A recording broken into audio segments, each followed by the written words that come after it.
What's going on, people? Welcome back to Curtis Shaw TV, back with another live watch along. And today it is Arsenal against Sheffield United from the Emirates Stadium, 3 p.m. kickoff. And listen, we're hoping for a comfortable 3 points today. That is for sure. Not just a victory. We want to see goals. We want to see a performance. Big up to everyone in the chat. Make sure you hit the like button on this video and subscribe if you haven't already. We are in subscriber only mode. VIP section, people. You know how this thing go.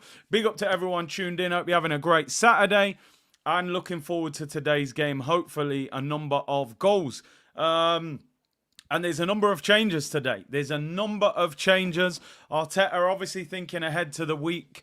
We have got a game against West Ham on Wednesday in the Carabao Cup that I would like to see Arsenal win that competition. And also, we play away at Newcastle next weekend. It is a very, very tough game. So we're going to have to make sure we get 3 points today. Big up Night Singer who said it's my birthday. Happy birthday to you. People said I was buying merch. That's why I was late. No, not at all. And big up to everyone in the chat anyway. I hope you're having a great Saturday. Bukayo Saka is the captain today, people. A lot of you asking in the chat who is the captain. Saka is the skipper. Let's go through the Arsenal team, people. David Raya continues in goal. I said all day yesterday on the preview, he's going to play David Raya. It's a home game. It's a great opportunity for him to keep a clean sheet against the worst team in the league. So I think Ramsdale will play on Wednesday against West Ham. The back four, Ben White at right back, Saliba partners Kivior at centre-back, and Zinchenko plays at left-back. So Gabriel and Tomiyasu rested to the bench. Kivior comes in left centre-back. Zinchenko plays at left-back.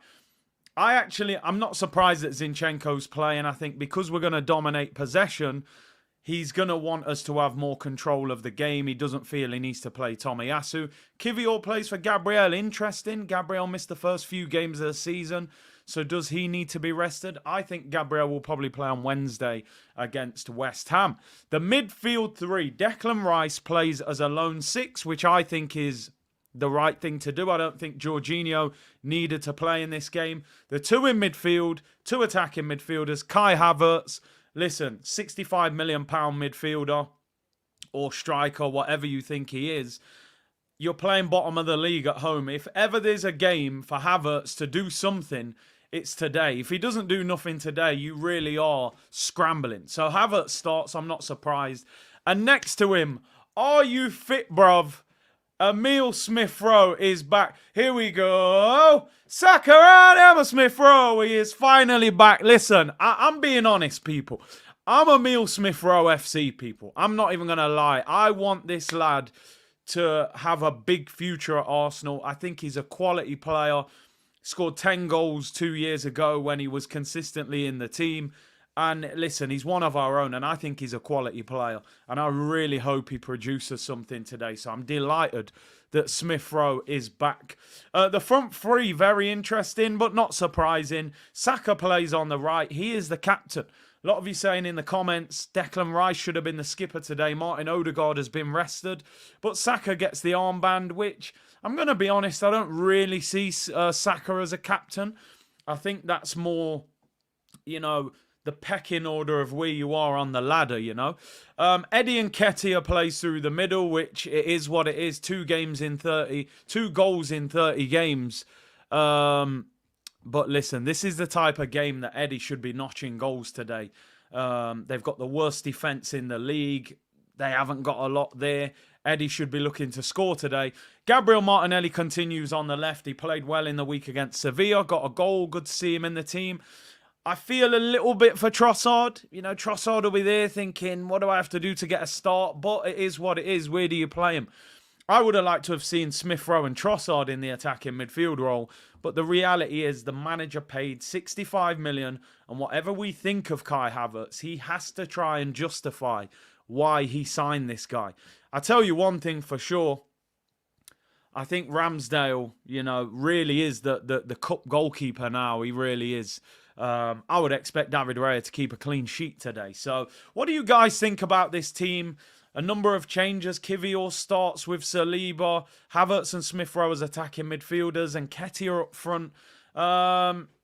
It's interesting. It is interesting. I mean, I would have, if I was picking the team, I wouldn't have played Kivior, I wouldn't have played Havertz, and I wouldn't have played Nketiah.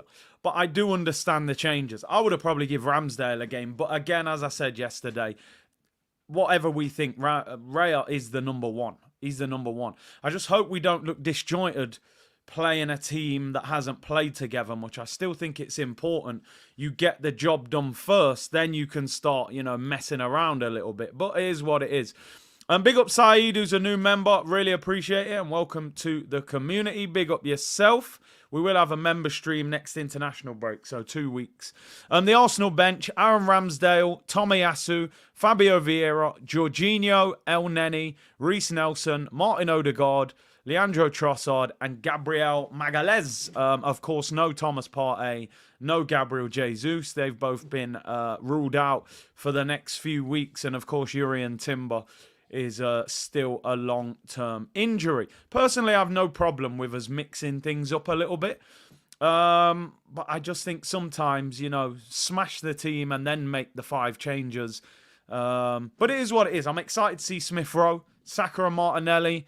Kivior, listen, I haven't seen much of him. I want to see what he's about in a Premier League game. So we'll see. It's going to be an interesting game. Havertz, it feels like it's now or never for him. I'm going to be honest. I'm not saying he needs to set the world on fire today and score a hat-trick. But we've got to see some positives from that guy today if anything's going to happen. The team for Sheffield United, Fotheringham, Bogle. Bogle, a famous dance out of Jamaica. Austin Trusty. It's the Austin Trusty derby, people. Former Arsenal player. Didn't see a lot of him for Arsenal. And he obviously will be keen to prove himself. Robinson, Thomas, Vinny Souza, Norwood, McAtee, Hamer, Slimane, and Ryan Brewster.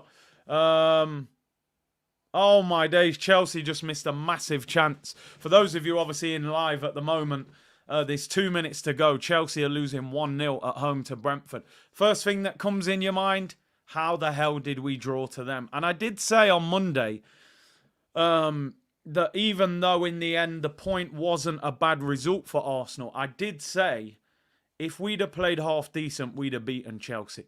Because we went to Stamford Bridge last week and played terrible.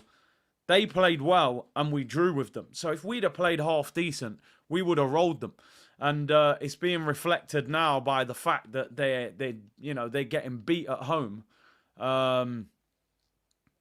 They're getting beat at home by Brentford, and one of the Chelsea coaches has just been sent off as well. So we'll keep an eye on that. Obviously, it's a 3 p.m. kickoff, so we will keep up to date with the other games as well. Obviously, in the community, any goals go in, you hear about them first, throw them in the chat, and, we will have a discussion around other things going on. Oh, they're 3-on-1. Oh, here we go, Brentford. Oh, the goalkeeper saved it. He's hit it straight at him. Should have scored. What a miss. Brentford could have finished it off. How on earth have they missed that? 3-on-1. It became 3-on-2. 1-on-1 with the goalkeeper. And he hits it straight at the keeper. That is frustrating. Should have been game over, but it is what it is. Let's concentrate on Arsenal, people. Big up Brian in the chat. Big up Curtis. ESR. 43 formations. 3-point collecting, 4-0 to the Gunners. Who you got in El Clasico? I haven't really been particularly impressed with Barcelona, so I'll go for a Real Madrid win in the Clasico. But I won't be watching it, of course. Big up Brian, Brooklyn in the building. Brian Holiday said, I'd like Havertz at striker. Yeah. I think a lot of people thought he might play up front today just for the fact that he seems to have had his best games for us when he's been in that position. But again, you never know with this guy, do you? He seems to change things all the time. 1 minute he's a striker. But he did say when he signed him that he considers him a midfielder. So it is interesting. It was the rain. The rain is the reason we didn't beat Chelsea, apparently, people. So yeah, man. Chelsea still on the attack. We'll keep you in with that. Tomiyasu on the bench. Listen, I know a lot of people look at it and go, Tomiyasu was superb the other day and probably deserved the start. But I understand why Zinchenko is playing. I would expect Arsenal to have 65 to 70% possession today. Do we need a back four that's that defensive-minded? I'm not sure. Wasim said, the new merch, did you empty out the Shawmery? I didn't go anywhere near it, my friend. I didn't buy any of the new merch. I know a lot of it sold out straight away. Big up Dre said, Wagwan Curtis, big up the chat, new lineup and a weird one. Listen, if we win, we score a few goals, we keep it moving. I'm actually, listen, as I said, for me, some of these players I wouldn't have picked, but I do like the fact that I think Arteta's going to take Wednesday's game seriously, because I think a lot of people agree, some don't. I would like to see Arsenal win the Carabao Cup. I don't want to see Arsenal go to West Ham, make wholesale changes and get clipped up. I don't want to see that. I want to see Arsenal winning that trophy if possible. I'm sick of seeing, Arsenal just throw that competition away. I want Arsenal to go to West Ham, play a strong team and try and win it. So I want to see a strong team there. Maybe he's resting the likes of Tomiyasu and Gabriel for Wednesday. So I predicted 4-0 today, and I would like to see some goals today. I'm going to be honest. I'm being a bit greedy, and I think we've got every right to be at Sheffield United. Simon said, Chelsea haven't beat a low block all season. Glad to see Kivior get a game. Players need minutes in case they are needed later on in the season. And I agree with that. One problem with Arsenal a lot of the time is we rest players so much, or don't rest them. We just don't involve them. And then you get to a point where you go, I've got injuries, I need to use you, and you put them in and they're not ready. So Kivior, listen, we paid money for him. Maldini, who's one of the greatest defenders of all time, apparently wanted him to join AC Milan. So if anybody can recognise a defender, it must be him. And there's got to be a player there. I want to see it. Is the Kiwi ripe? We will find out. Golden Owl said, good afternoon, Curtis. Hope you're having a good day. I predict 2-0 to the Arsenal. I've got to be honest. I want more than 2-0. I'm going to be totally honest. I want 4. I do want 4. Master of Disaster, big up Big C. I can't watch yesterday's stream live. I watched this morning. Real next summer want to buy Musiala and JM. Who's JM? I'm confused with JM. They want to buy Musiala and JM. Want to join Real or City. That's why Tchouaméni could be available in the market. Fair enough. Who's JM? Let me know. Maybe it's clearly obvious who it is, but I'm not thinking. We find out on ESR as well. ESR, I'm confident ESR will play well today. I think he's a quality player. I've always said I don't want to sell him. I think he's a big talent. He's one of our own. Oh, Musiala was the JM. It's late in the week, people. Forgive me. But it is what it is. Good 3 points and a few goals is what's needed today. We've got 2.5 minutes left in this Brentford game. Forgive me, people. I know Chelsea are not exactly in the same vicinity as us. I think, are they still down on page 2, Chelsea? Yeah, they're 11th. They're still on page 2, especially now because Brentford will go above them with this victory. But, I'm still a little bit annoyed with what happened at the Bridge last week. So, personally, I do want to see Chelsea get beat in this game. Tottenham, of course, won last night. I know we can't stand them, but they're a bit of a problem at the moment. There's no doubt about it. They're winning games. Chance for Chelsea. Sterling whips it in. Back post. Oh, great block. Great block. I honestly didn't think Brentford would win this. They've been quite bad recently. We've got 2 minutes to go. Let's have a look at the league table. I always say it doesn't matter who they are, whether they're a rival or not. If you're top of the league, you've got to take them seriously, and that's the reality of the situation. I know we look down our nose at Tottenham, and rightly so. They haven't won a trophy for how long? Well, they're top of the league. Do you know what I mean? They're third top goal scorers in the league. Corner to Chelsea. The goalkeeper's up. Sanchez headed away. Brentford are in! Brentford are in! From the halfway line! Just shoot! The goalkeeper's going to wipe you out. What's he doing? Yes! And Brentford have won it! And Bremo! Yes!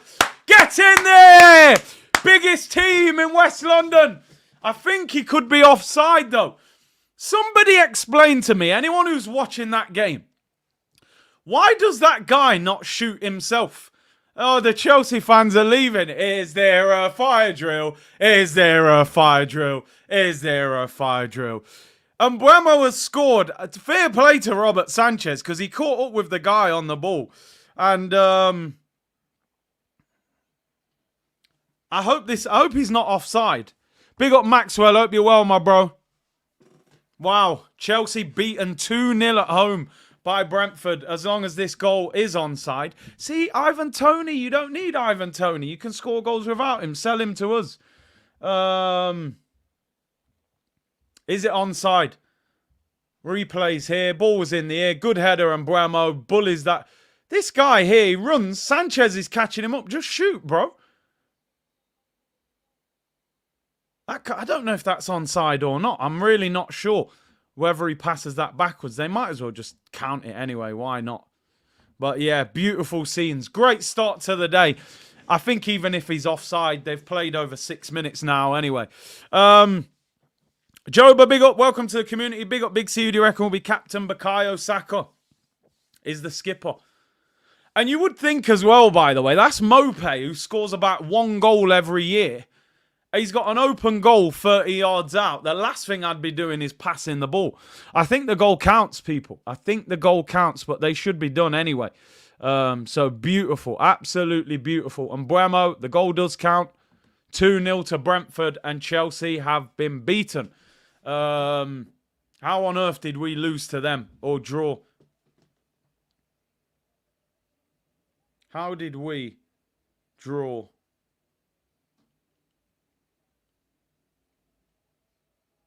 Well, they're done anyway. 2-0. Beautiful start to the weekend, people. Matisse ended his stream early. It's got to be done. You got to walk out when it gets to that point. Oh, and Buemo was nearly in again. Right, let's have a look at the table. Chelsea, page 2, you're a mess. You're an absolute mess. Listen, Tottenham are top of the league. We got a win today. Also, goal difference needs to be improved. Arsenal should be going. We're 6 goals behind Newcastle. Their goal difference is there because of what they did against Sheffield United, if I'm being totally honest. They scored 8 goals in that game. We're only 1 goal behind City. We're 4 behind Tottenham, 2 behind Liverpool, and 5 behind Aston Villa. I think Villa scored 5 or 6 at home against Brighton, was it? They smashed them. So, listen, a win is one thing. I need goals today. I'm being honest, I need at least 4 Arsenal goals today.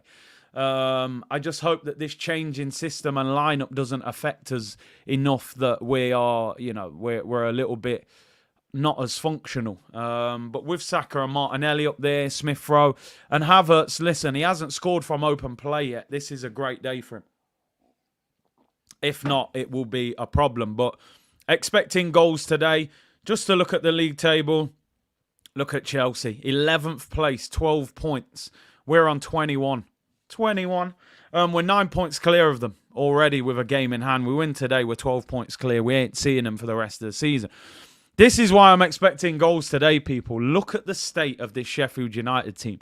And I don't want to come across as disrespectful because, I remember us at home against Bournemouth last year. We're going, 3-0, 4-0. We're 1-0 down after 10 seconds and we're scrambling.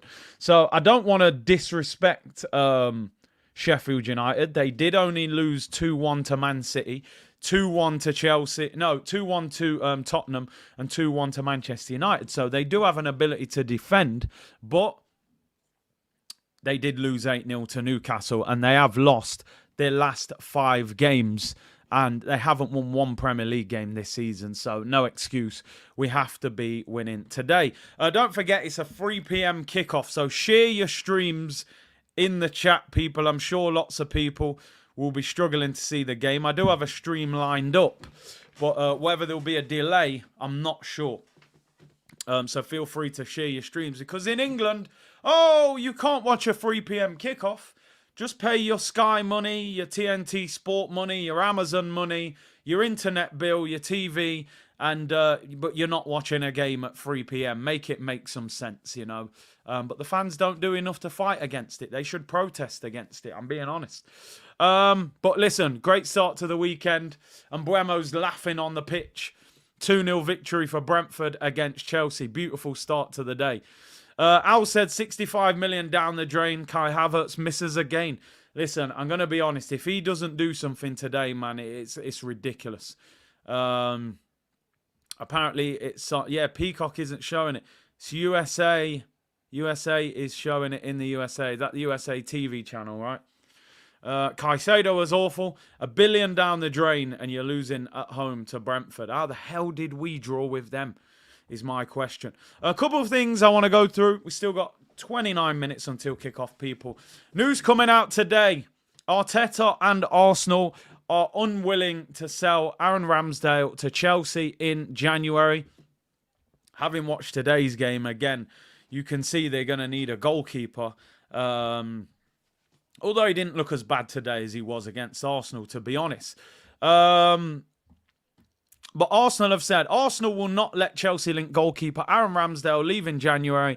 Arteta is unwilling to sell. Even if Ramsdale believes leaving is for the best, Arsenal will not sanction an exit. Which I said yesterday, Arsenal, even if you feel bad, tell him he has to stay until the summer. A lot can change between now and then. And we need him. You never know. David Raya is not even our goalkeeper yet. He's still a Brentford player officially in terms of registration. There's no way we can be selling him before we figure out what we're going to do with Raya and so on and so forth in the summer. So I'm glad that Arsenal have said that. You do not weaken your squad when you're in a title race, potentially a title race, in January. I mean, Chris here says the Rambo situation will start to get ugly before the end of the season. Mark my words. Listen, and I don't mean this in a horrible way.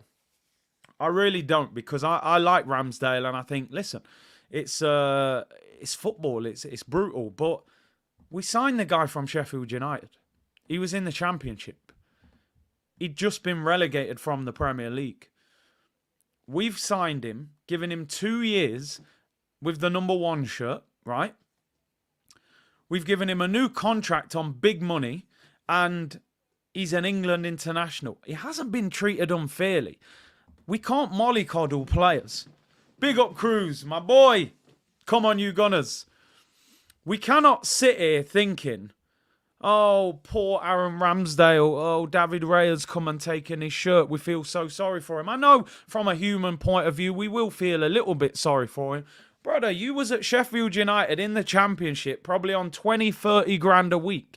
He had 2 years. A lot of people saying, yeah, since Raya's come in, you know, Ramsdale has played pretty well. The guy's had 2 years to prove himself. Clearly, the manager has looked at him in 2 years and said, you're good, but you're not at the level that I feel we need. So he's looking at something else. He's had 2 years with no competition. The manager doesn't think he's quite good enough. He's looking at something else. The guy is on big wages, 100 grand contract, England international. You play for Arsenal. If you leave Arsenal, you're going to end up at a Chelsea.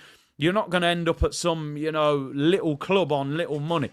You've been put in a great position. The manager feels you haven't quite got to the level that you require. And unfortunately, you're possibly going to be replaced. What you need to do is every time you get that shirt on, you perform out of your skin. You turn up on the training ground every day and you improve and you get better and better and better. And you force the manager into a corner. Anything else from that? Keep it moving. I like Ramsdale. I like Raya. But you either fight or you walk away. I'm not interested in the whinging. And I'm not here to feel sorry for the guy, because I don't feel sorry for him. There's people in much worse situations around the world that, you know, that I should be feeling sorry for. You're at Arsenal. It's a big club. You fight. You push Raya. You improve. You get back in the team. Otherwise, move on in the summer if that's the case. Now, if Raya continues to make mistakes, then we'll continue to have we'll have the conversation. Whatever we think about Raya, and me, I'm in the same category that Raya has not convinced me at the moment. He hasn't. But he's been at the club. He's been in the team 6-7 games. He's going to need time, and the manager's going to give him time. So I think we've just got to get on with it. It's one of them. And it's on the manager if it goes wrong. If he plays Raya for the next 30 games, Ramsdale's on the bench, and Raya lets us down, it's the manager's fault, innit? And the manager knows that. He knows that. So we've just got to get on with it. We've just got to get on with it. support Raya and support Ramsdale if he plays, and we keep it moving. But listen, he's not going anywhere. Don't go anywhere. You are not going to Chelsea, my friend. You are not going to Chelsea. Certainly not in January. Leave them in that mess for the rest of the season. Flamini said that Ramsdale was poor towards the end of the season, and I agree with that. I agree. I thought Ramsdale lacked conviction in some of the bigger games. But let me get one thing clear. David Raya has got to improve. It's got to improve.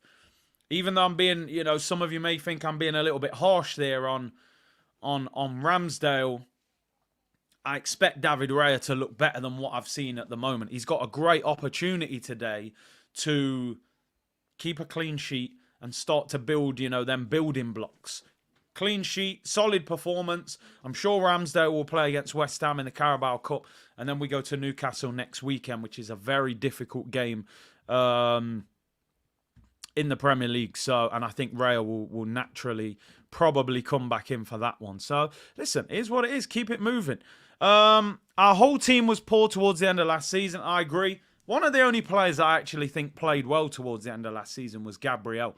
I thought he was one of few players at Arsenal that really kept his performances, considering the guy didn't have Saliba next to him as well. I think he's one of the players that can hold his head up high towards the end of the season when we were, failing towards the end. Real Gunner said, what are your thoughts on Okonkwo? I haven't watched much of him. What I've seen, not for me. That might sound really harsh because I genuinely haven't seen much of him. But what I've seen of Okonkwo, he ain't going to make it at Arsenal. I'm going to be totally honest. Magalhaes, I thought he was excellent towards the end of the season. Holding was 10 out of 10, says Al. For the other teams, he was. Nico said, let's be honest, Curtis, if this team doesn't perform today, uncomfortable conversation. Listen, sometimes you've got to throw players in the firing line because what happens is, say with a Kivior, I don't really know how good Kivior is. I'm going to be totally honest, right? But what you don't want is us to play Gabriel and Saliba every week. Then we get to crunch time. Gabriel gets injured and Kivior gets thrown in at the deep end and he can't handle it. And then what do? Kivior needs to get game time sometimes. So we say, you know what? Gabriel can have a break. Or if Gabriel gets suspended or Saliba gets... we've seen him and he's good enough. He needs to acclimatise to the Premier League. So I think you do have to give him the odd opportunity. I don't believe Kivior is Rob Holding level. I think he's better than that. When Holding used to come in, I had my head in my hands like, this is a disaster. I think Kivior is a decent player. Is he good enough? I don't know. But listen, this is how you got to find out. With Lokonga, what happened? Got thrown in at the deep end, couldn't handle it, on your bike. Nuno Tavares, game time. Is he good enough? No, he's like a wild animal. Get him out. You've got to play them, and you find out, and you see what they're about. So I don't mind Kivior playing. And Ketia, that one doesn't hype me particularly because he's had a lot of game time. And he hasn't particularly proved himself. But he sees him as the number 2 striker. I know a lot of people in the chat were saying Trossard should have played up front. Or maybe we should have given Havertz a game up front, which is the position he's looked best. But the reality is, he will be looking at it saying, Eddie Nketiah is an England international. He's our second choice striker on 100 grand a week. So he's going to play him. Glenn said, I'm with you with Kivior. I think he'll make it at Arsenal. I hope so. I hope there's a really good player there. And we say, look, we picked him up for 20 million. He's in his early 20s. He's left-footed. He's an international. Looks all right on the ball. I hope he is good. Salim said, love from Singapore. Big up yourself, bro. Claude Murphy said, this game would be tricky for Arsenal. Lauren said, I'm so bored of watching Eddie. Why can't the manager see how bad this guy is? Probably does well in training, but come on, we are Arsenal. Even with Eddie, sometimes, like, this manager's got some crazy thought process on Eddie. I've always said Arteta is the RSPCA. He likes rescuing people. And he thinks he can prove everyone wrong. It's almost like the more we criticise Eddie Nketiah, the more the manager's going to play him. And it almost needs to play itself out where Eddie gets to the point where he can't defend him anymore. I feel that's the only way Eddie will get moved on, is if he plays in games like today and doesn't play well, and you go, well, where can you go with it now? It's Sheffield United at home. The thing is, I think he'll score today. It's typical. Eddie will probably bag today, because these are the games where, you know, we'll get loads of chances and he'll probably score, and the manager will wax lyrical about him in the press conference and probably give him a new 4-year deal. But we'll see. We'll see. Hopefully it plays itself out. Big up Kamani said RSPCA. I'm telling you, a rescue mission. Luba said, big up Curtis and C Unit. Greetings from club level. Hope we're smashing and the ticket is worth it. Enjoy the game, bro. Them club level seats are, you know, they're a little bit nicer, aren't they? A bit more comfortable. I think E. Ross is at the game today. He paid massive money for his ticket as well. I hope he enjoys it. Hopefully we score a few. Bleck said Eddie's here to stay. Unfortunately, it does feel like that. Big up Gunnar Paul, thank you for the super chat, bro. He said, Big C, love the show and your content. Nervous about this Sheffield United game. I don't know why. Big C, the best show on YouTube. I'm going to be honest, I'm not nervous about us 3-point collecting. I think we'll win the game. I'm a little bit apprehensive about, I'm expecting 4-0 here, at least. 4-0. But I really hope it's not like a 2-1 or a scrappy victory.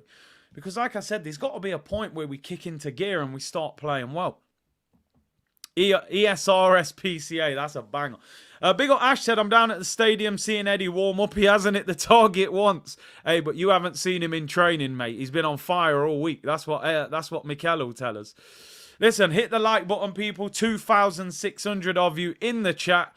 Really appreciate it. We're in subscriber only mode. If your name ain't down, you ain't coming in, people. You know what I mean? VIP settings for the subscribers and the community. And looking forward to the game today. There are a few other games in the Premier League today. Obviously, the Manchester derby tomorrow. In fact, there's only one other game at 3 o'clock. Bournemouth against Burnley. So we're not particularly bothered about that one.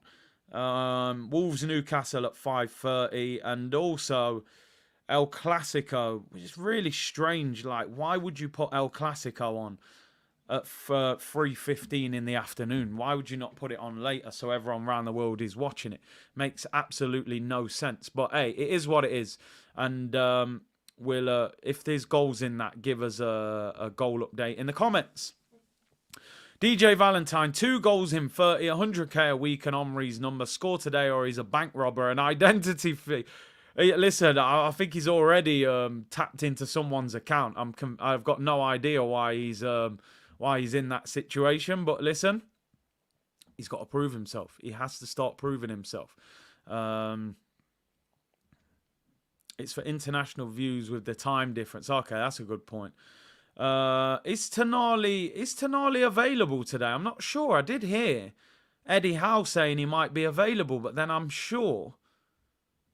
I read something that the ban kicks in from today. I'm not sure whether to... obviously, I'm not wishing a ban on anyone, but from an Arsenal point of view, we play Newcastle next Saturday at St James's Park. So if he is going to get banned, I want the ban to be kicked in by the time they play against us. He's a good player at the end of the day. The ban is worldwide. Has it started, though? I'm not sure whether it started. I saw Eddie Howe say, people saying it's now banned. He's now banned. The ban kicked in. Yes, Tonali is not available. Okay, good. No disrespect, but I don't want him playing. Yep, share your streams, people. Game kicks off in 16 minutes. So we're going to be all looking for streams. I've got a stream lined up. I just don't know if it's going to have a score delay. Nico said he's banned. Old that same energy as... Yeah, Tony, exactly. And I spoke about that before. Right, we've got 15 minutes until kickoff. Just for those of you just tuning in, I've mentioned it a couple of times, but I just wanted to show it. Bukayo Saka is the Arsenal captain today, people, which, I mean, listen, to me, the armband at Arsenal, without coming across as disrespectful, I don't think it means that much anymore. And I don't mean that in a disrespectful way, especially to the purists, because the captain of a club should mean a lot. I mean it in the sense of, we pass that armband around like it's running out of fashion. That many players have wore it. Now, Odegaard is on the bench today. I thought it was the perfect opportunity to give it to Declan Rice, who has basically been playing like our captain over the last few weeks anyway. I do think the fact that he only walked through the door a few months ago is the reason why he's not the captain. Because I think the likes of Saka honestly he would be way down on the list, in my opinion, of potential captains if I was looking. I would have even looked at somebody like Gabriel at centre-back. I know he's not starting today. Maybe a Saliba. But I would have definitely gone for Declan Rice, no doubt. I'm surprised he didn't give it to Eddie Nketiah, his son-in-law, to be honest. But listen, and I agree, Invincible Guna said shirt numbers. I mean, to me, 14 at Arsenal was like the holy grail. You know, when you start handing it to Eddie, it's like, okay, we're at a point where it doesn't mean anything. And the captain's armband is in a similar vein. Listen, I hope Saka performs well today, and let's see if he does have some leadership qualities. But for me, I don't really see the captain in Saka. But listen, it's Zinchenko, Declan Rice. People saying Zinny's too emotional. To be fair, yeah, he does get a bit emotional. But listen, it is what it is. Will Isak be healthy next week? I know he got injured, didn't he, for Newcastle. I'm not sure about how long. Win the doggies, captain. Yeah, I'm surprised he isn't. Rice or Gabriel, says Lauren. Captain plus 10 attribute. Noonan said goosebumps. 10 and 14 could be available in January. Nah, I want ASR at Arsenal, man. Keep him. The Arsenal armband has passed around more than Kim Kardashian.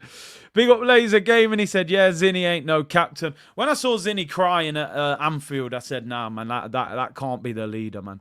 This is Arsenal. I know he's been going for a lot with what's happened off the pitch, but not skipper. Penalty spot, said Curtis, as an ex-footballer, what do you see the captain's role as?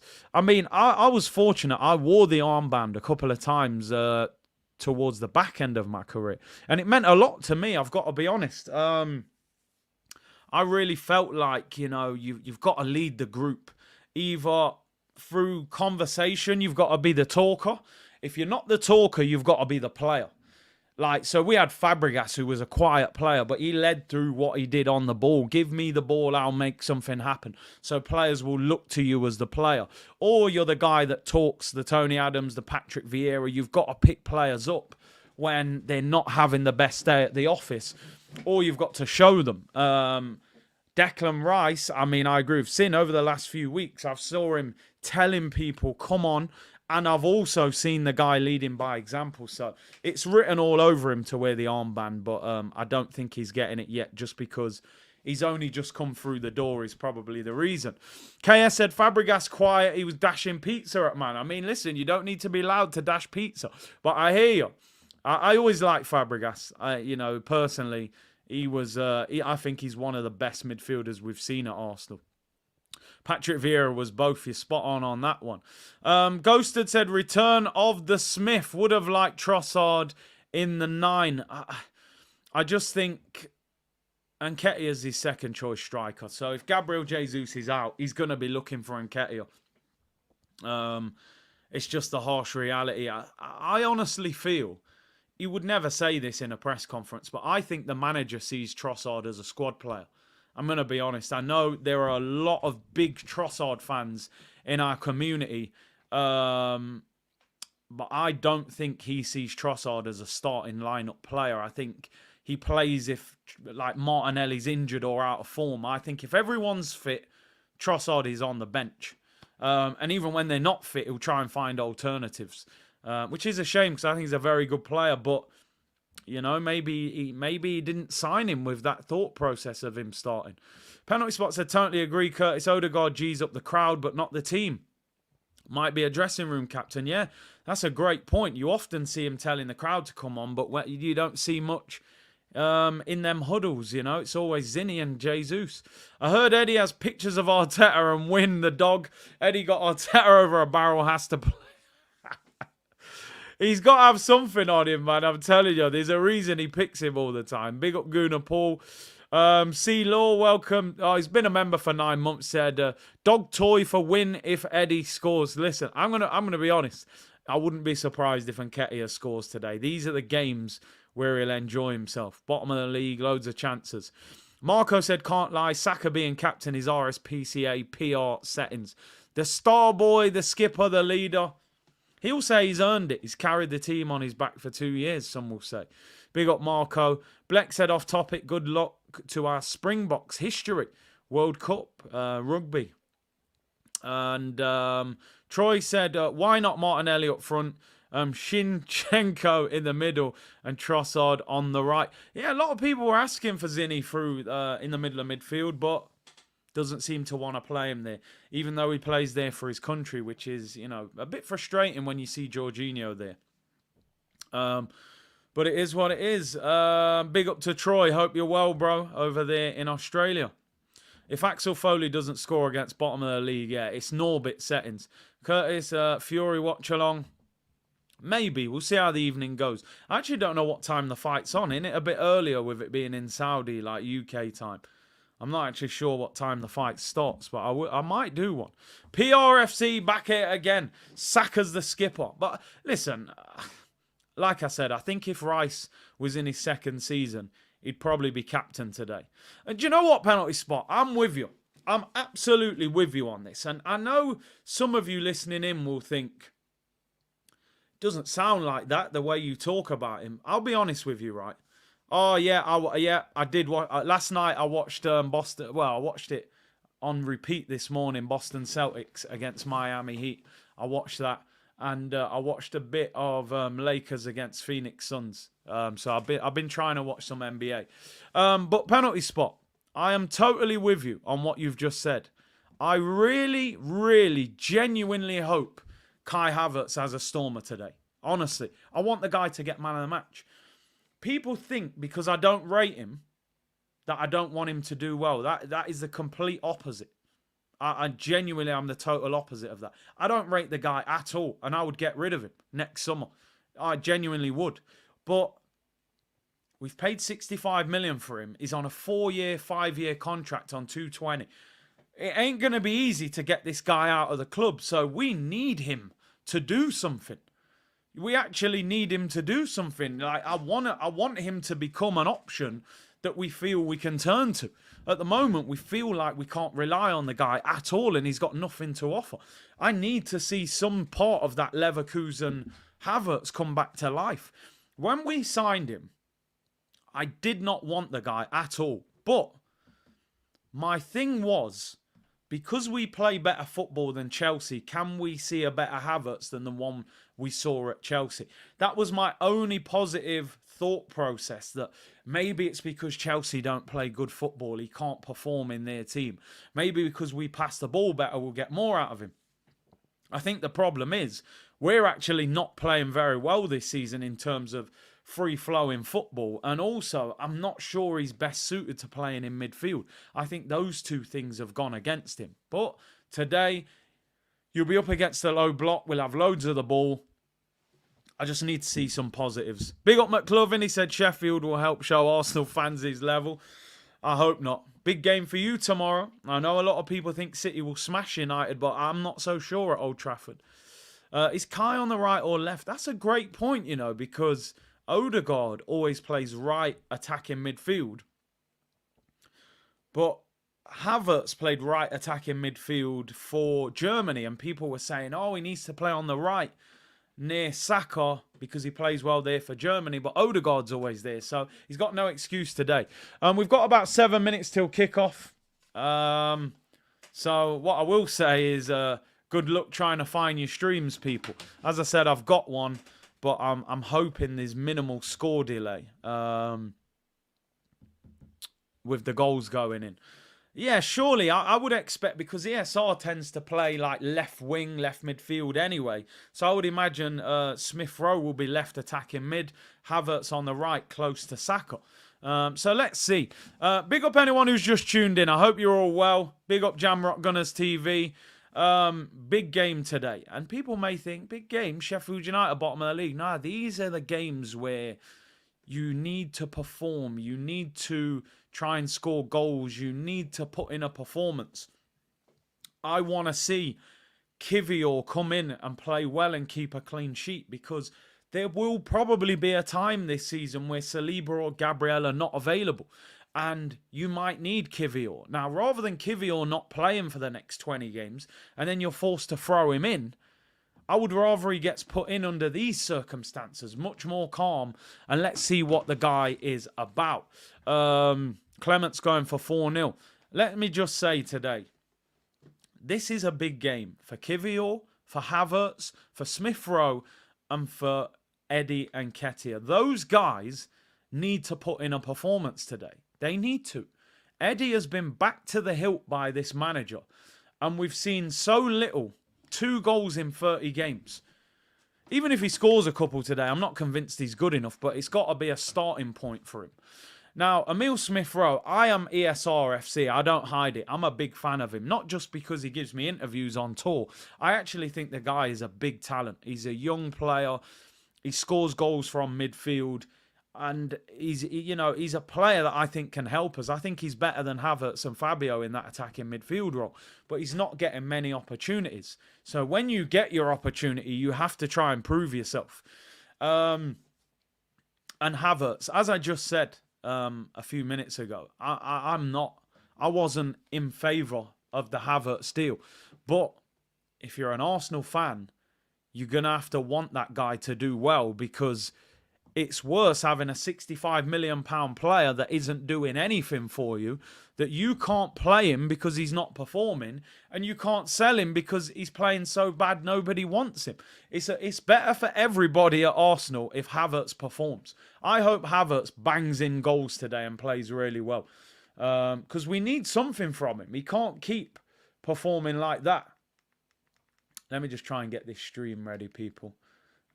We are only 4 minutes away from kickoff. Havertz, my superstar. Listen, I always said, sometimes people go, oh, you got an agenda against Havertz or Eddie and Nketiah. On a match day for that 90 minutes, I'm your biggest fan.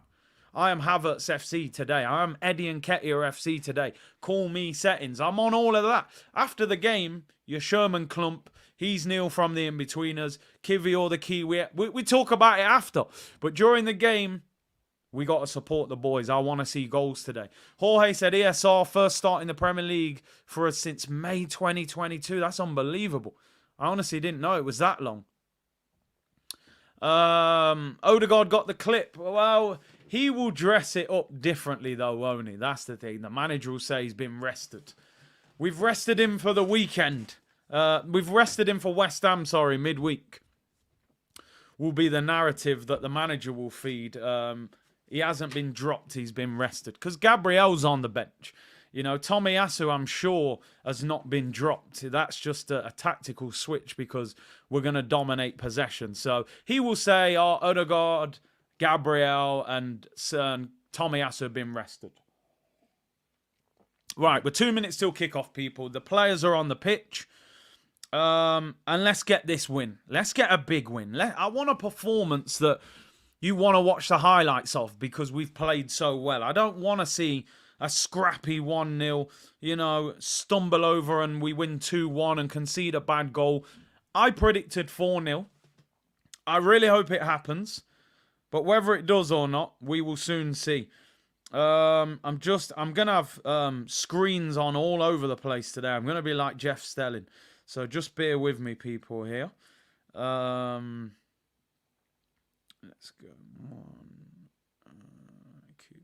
Let's go that. We are a minute until kickoff, people. So get your score predictions in. I'm just trying to. I'm gonna have the game on my phone and on the TV because these streams you can't trust them. McLovin's going 3-1. See, I'll be very disappointed if we concede. I got to be honest. 3-0, 2-0, 3-0 again, 4-0, 3-0. Big up Gunavetli said enjoy the game. Jerome said good morning and Big C in the community. Are you fit, bruv? Are you fit? Starts finally. And we're about to get underway, people. We are about to kick off. And I am definitely expecting goals today. That is for sure. We're about to get underway. Arsenal against Sheffield United. Here we go. Hope all the streams work out all right, people. We're all fighting the same fight today, that is for sure. We're about to get underway. I hope this stream works out fine for me. That is what I'm hoping for. Score predictions are in. 2-2. 1-0. I'll be disappointed if it's 1-0, I tell you that. We're underway, people. We are underway. Arsenal against Sheffield United. I told you I'm going for 4-0. I'm going for a 4-0 victory today. I'm expecting goals. And I hope your streams work out because we're all fighting the same battle here. That is for sure. I think people said it's on USA channel. Is it? USA channel? I know it's on that Optus Sport 3 as well, which is the Australian channel. So see how that goes for people as well. We are underway. There was a minute's applause for Bobby Robson. Why do I keep saying Bobby Robson? Apologies. Bobby Charlton. Bobby Charlton. Declan Rice should be kept. USA Network. That's the name of it. Apologies. I was saying USA Today. USA Network is the one in America where the game is showing in the States, people. So we're underway here. Benjamin's here is off-putted. He needs to sort that out, man. Fubo Sports is showing it as well. If Kai Havertz scores, print his name at the back of your shirt. Bro, a goal against Sheffield United is not enough for me to get this guy's name on the back of a shirt. I'm sorry. I'm in favour of him performing, but that's not enough. That is definitely not enough. So anyway, we're underway. Zinchenko on the ball. I've got a screen here and a screen there. So hopefully they both stay working and we get through this. Arsenal in their home kit. Ben White with his bright bleached hair. He hasn't played well since he dyed his hair. At least we haven't conceded a goal in the first minute like we did against Bournemouth last season. Eddie needs a goal today. I really want a Havertz goal. Definitely. And I want an ESR goal. Mickey, I'm not on Bleacher today. They're only doing what they consider as the big games. They don't want nothing to do with this Sheffield United game. So no, we won't be doing that one. We're under a bit of pressure here early on. These lot better not do anything stupid. Bookie shop settings. I got a screen here, screen there. We're moving on different screens. David Raya needs a clean sheet today as well. That is for sure. Martinelli in possession. El Nenny's on the bench. El Nenny is on the bench. So you'll see plenty of substitutes today, I would imagine, at some stage, because we do need people asking for streams in the chat. So whatever stream you're on, throw it in there if you've got a good one. People saying Premier Sports, Optus. I've seen that one in there. USA Stream Network, is it? Somebody said Super Sports as well. Yeah, Odegaard sacked. I don't know about sacked. But rested is how he will dress it up. So it's not on Peacock today. That's where it's usually on, isn't it? Which is a shame because I have that streams are usually bang up to date. But anyway, Arsenal, can we get an early goal? That's what I want to see. I want to see an early goal for Arsenal. Declan Rice in possession. Finds Ben White. Star Sports in India. Ethan said, Curtis, thoughts on Bayer Leverkusen along with, I support them due to my German ancestry. Top of the Bundesliga. Are they top of the league? I didn't even know that. Fair play to them. Listen, you know what I rate about Leverkusen? They always sell like some of their best players and they just bounce back from it. Here's a chance for Arsenal. Left-hand side. We're on the attack with Martinelli. Can we get an early goal? I'd love an early goal here. I said if we can score first 15-20, we'll beat them 5-0. If the longer it's 0-0, more confident Sheffield United will gain. We're forced backwards there. Decent defending, to be fair. Rice in the 6. This is a test between ESR and Kai, who's in form. Assassin said, if you had to choose Maddison or Odegaard to be in your team, who are you picking? I hate that question.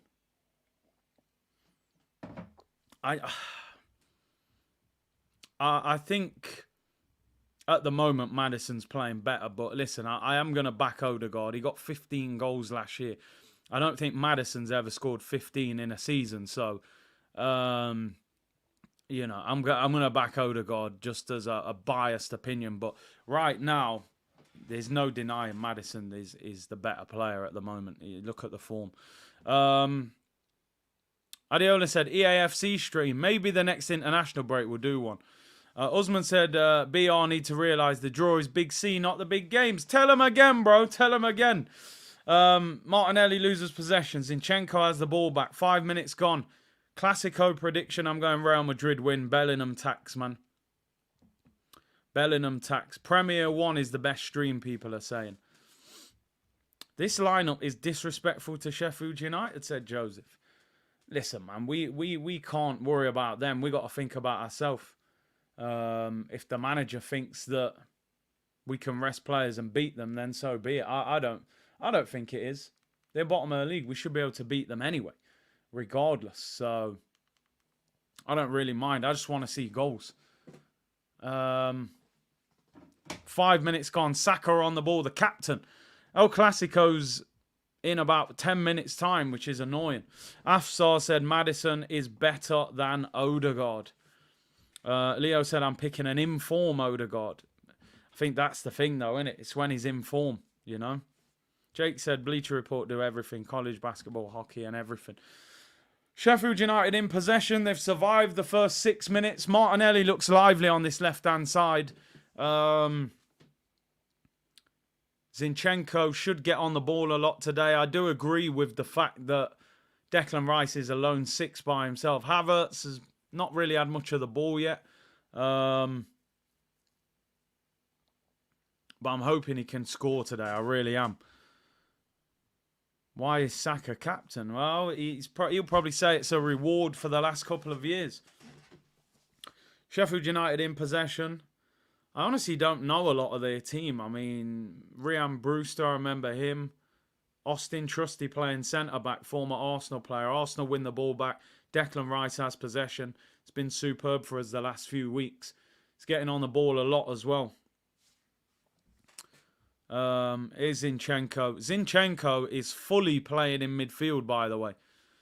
Wasim said, big shout out to E. Ross, who's been stung $650 for a ticket. Bottle of Prime and a hot dog. Wow. I actually forgot how much money he said he'd paid for the ticket. I'm convinced he could have got a ticket outside the ground for probably about 100 quid for a game like this. But I understand if you're flying in, you're not prepared to risk it. $650 for a ticket is absolute rip-off. I hope for his sake Arsenal get 4 or 5 goals. Here's Ben White on the ball. Peter said Ben White should have the armband. No, that's the first person who said that. I told him, English tax Ross. Ball given away though. Sheffield United have it back. We're not keeping the ball as well. Again, a little bit slow in possession. $650. What's that? Probably 500 plus pound English money. But if you've got it, you've got it, bro. You know, you got money. You don't mind paying big money, right? But he could have definitely got it cheaper than that. I'm not liking how we've started the game. A little bit slow. Felix, have you ever thought about creating a Discord? I am definitely looking to do that at some stage. I haven't really used Discord before, so I don't know too much about it, but definitely something I'm thinking about doing. Sheffield United have the ball. Robinson, I think that's Robinson who used to play for Liverpool, if I'm not mistaken. After 6 months loan, I said Odegaard was a talented player, but not the answer. Get me Maddison. I haven't changed my mind. I hear you. 535 English pounds. Wow, crazy money. They still got the ball, Sheffield United. 9 minutes gone. Again, the problem for me, I've said this for weeks now, when we get the ball, we're too slow. Last season, we got the ball, players were moving all over the place. Now we just look a lot slower in possession. Really, like, slow on the ball. It's a little bit frustrating. Is it the lineup? Is it causing us to look a little bit disjointed, not as quick as usual? We definitely look a lot slower than we used to look. on the ball. Declan Rice finds Ben White. A said, when there's no leader, they choose the best player. And we've seen that before. We've seen it over the years. Thierry Henry, Fabregas. Oh, just give it to the best player. And, it makes them feel they're more likely to sign new deals and stuff like that. As far said, Curtis, can Spurs win the league? I mean, listen, Leicester won the league. So they can win the league. They can win the league, but I don't think they will. And listen, I try and make genuine opinions rather than just saying, oh, it's Tottenham, I don't like them, so there's no way they'll ever win it. Like, it's not impossible for them to win it. Of course it isn't. But I don't think they will win it. I don't think they've got the squad depth. I don't think you can win the league with the lack of squad depth that they've got. AFCON as well, they'll lose Son to the Asia Cup. They'll lose Basuma and I think Saw to AFCON in January. So I'm going to be honest. I've said it before and I'll say it again. And I know people don't like to hear that, but I think Man City will win the title. I don't think we've got the squad to win the league either. Unless we go big in January and sign big players, I think it will catch up with us as well. Look at the amount of injuries we're getting. So I think City will win the league, but you never know. You never know. David Raya has the ball for Arsenal, which always makes me nervous at the moment, but hopefully he's assured in possession. It's an interesting game, this. We just, again, Martinelli looks lively on the left. We haven't created a major chance yet. Saliba in possession. Saliba just looks calm on the ball all the time. Kivior's getting on the ball a lot as well. But we're a little bit slow at the moment. Burnley winning 1-0 away at Bournemouth. It's a good start for them. Vincent Kompany. I'm not sure they've won a game, have they? Oh, Burnley have won one game. One win out of 9. So it'd be a massive win for them. On current form, Rice is our best player, says Mark.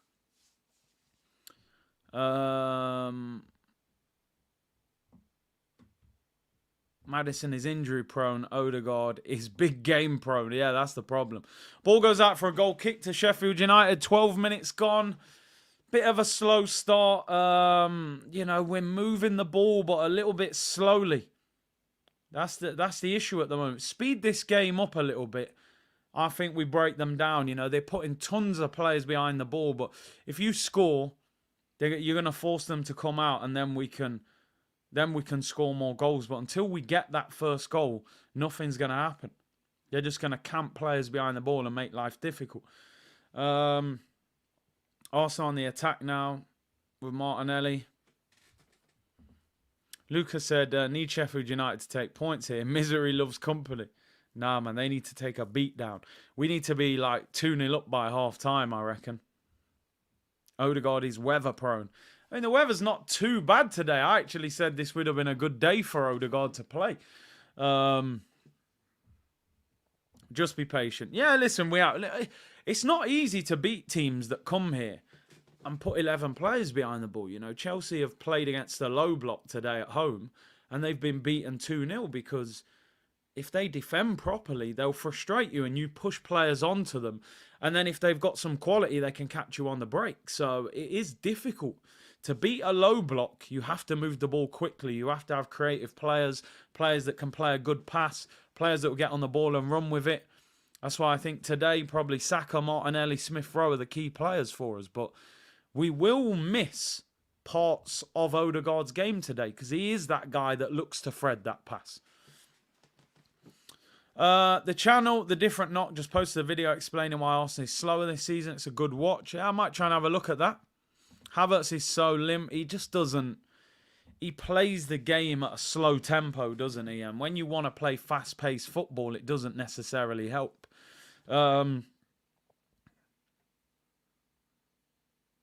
It's a scrappy game. It's a scrappy game so far.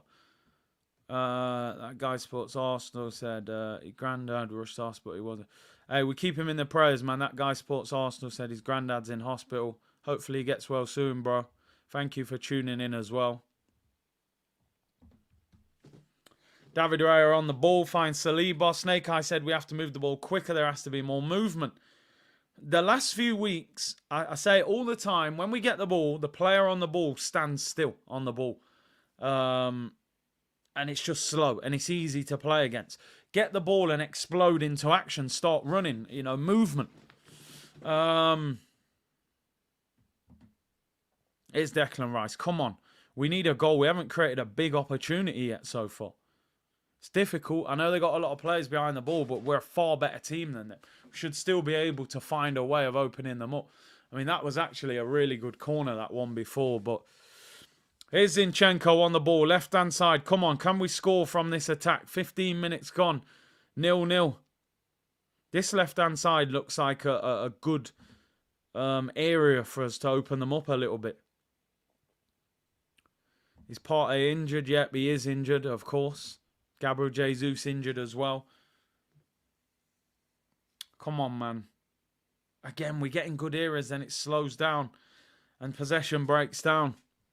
Brentford did what we couldn't do, yeah. I mean, watching the end of that Brentford game against Chelsea, even though I was laughing that Chelsea lost 2-0 at home to Brentford, my first thought is, how the hell did we lose? Well, I say lose, it was 2-2, but it felt like a loss.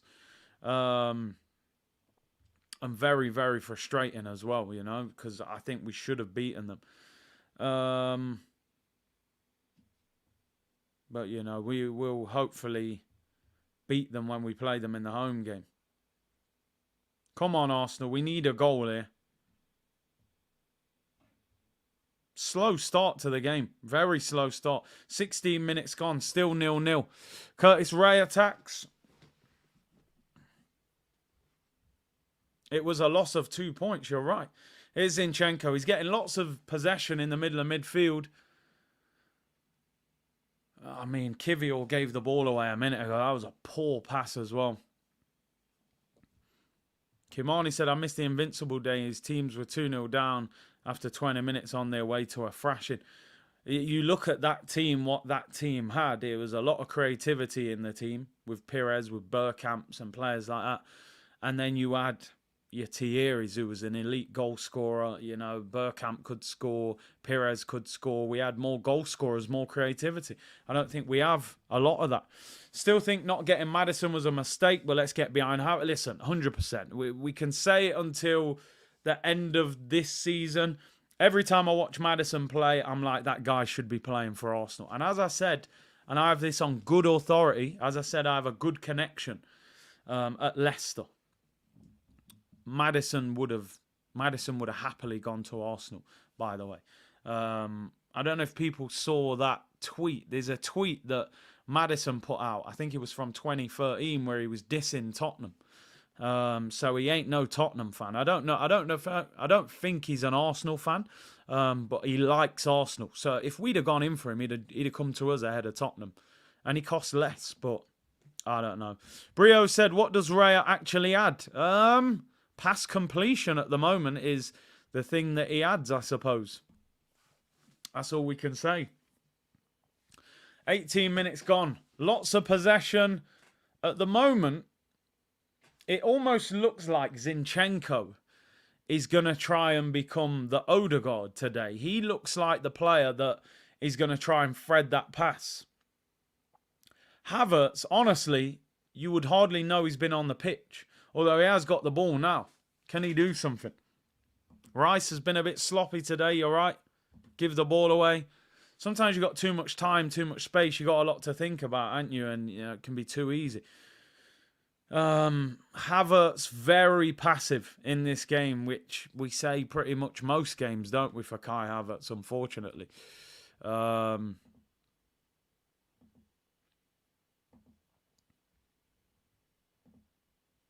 Just reading some stuff online. Here's Gabriel Martinelli. Can we get a goal here?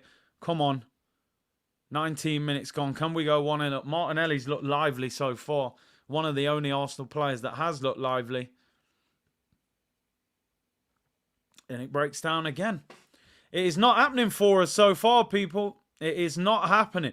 I'm watching the game on my phone here because this stream's slightly ahead of that one. Great ball from David Raya, by the way. That's what he is about. That is what he's capable of. But we don't punish them. That's why Raya's in the team. It's as simple as that. Because he feels, you've seen it with Edison sometimes. Edison can set up a goal from the edge of his own penalty area. But the thing that worries me so much about Arsenal is the tempo, what we're playing at. You can keep 70% possession, but we're strolling around the pitch. Sheffield United have the ball here, McAtee. They will be growing in confidence from this. Honestly, they'll be thinking they can get a 0-0 draw here, or anything can happen. You can always nick a goal. Zinni inverted Jesus. Saka has been awful all season, have to be real, says Jimbo. I mean, I wouldn't say he's been awful all season, but he's definitely not playing at the level that we sort of expect him to. I don't know whether it's the injury, the lack of fitness. I don't know what it is. Maybe he's just out of form. Here's Ben White on the ball for Arsenal. Come on. 20 minutes gone. Martinelli looks lively on that left-hand side for us. Sheffield United get the ball back again. Hamer. Missed the early goals of last season. A lot of the time we were punishing teams early and then you almost knew the game was over. While it's 0-0, you can never feel comfortable. Sheffield United are growing in confidence. They're keeping the ball a little bit as well. Here's Norwood. Oliver Norwood, I believe his name is. Trusty on the ball. I'm not liking this performance so far either. It's too slow. Way too slow. You need to play quicker if you're going to beat these teams. That's how you beat them. Are we trying to be smart like City, playing on 50%, thinking we can easily beat teams like Sheffield United? And the thing is, I don't think we are good enough to beat these teams comfortably at 50%, especially when you've rotated as well. Here's Thomas. Listen, there's a new confidence about Sheffield United now on the ball. You get through that first 15, 20 and you go, oh, actually, I'm kind of in the game here. Havertz, man, Jesus. Can't hold the ball up. And he is playing on that right attacking midfield role as well, so there's no excuse. Here's Ben White on the ball now. I'm not liking this. Sheffield United have got that feel about them now. When they're on the ball, like they're actually looking to score now. It started off with 11 behind the ball and just survive. It actually looks like they think they can get a goal as well, which is frustrating. Ali said this is smelling like a 1-0 or 0-0. It's a goal kick to Sheffield United now, people. 22 minutes gone in the game so far. I think we're too nice. We're too nice. You've got to be ruthless. You've got to be absolutely ruthless when you play against teams like this and put them to... You can finish the game in the first half if you're at it.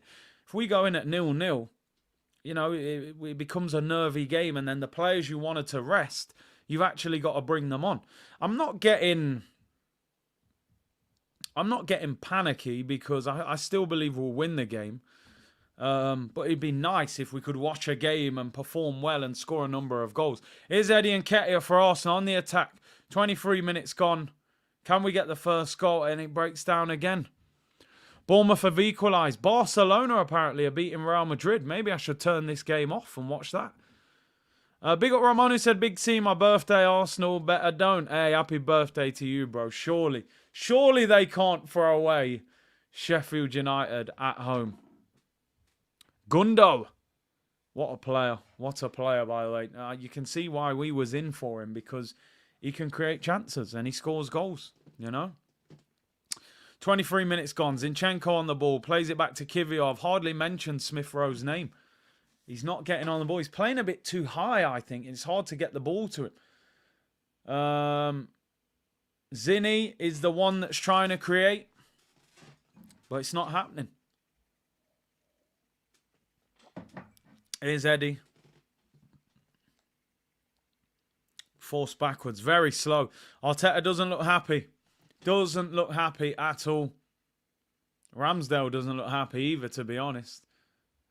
Hey, AirPod Albert. I didn't even speak about AirPod Albert on yesterday's stream. He's being linked with the Ajax job. He could be leaving us. Interesting what's going off at Arsenal. I wonder if there's something going off in the background, because Steve Round, who was the first team coach, he left. Then Vinay is leaving at the end of the season. You've got the doctor, Gary O'Driscoll. He left, went to Manchester United. And now you've got Earpod Albert. Now, the Earpod Albert one makes sense because he's being potentially offered the Ajax job, which is a big job for him to take. But it's just interesting how a lot of these guys behind the scenes are on their way out. I wonder if something's happening in the background. Barbosa says we're playing with 9 men. Havertz and Nketiah don't exist.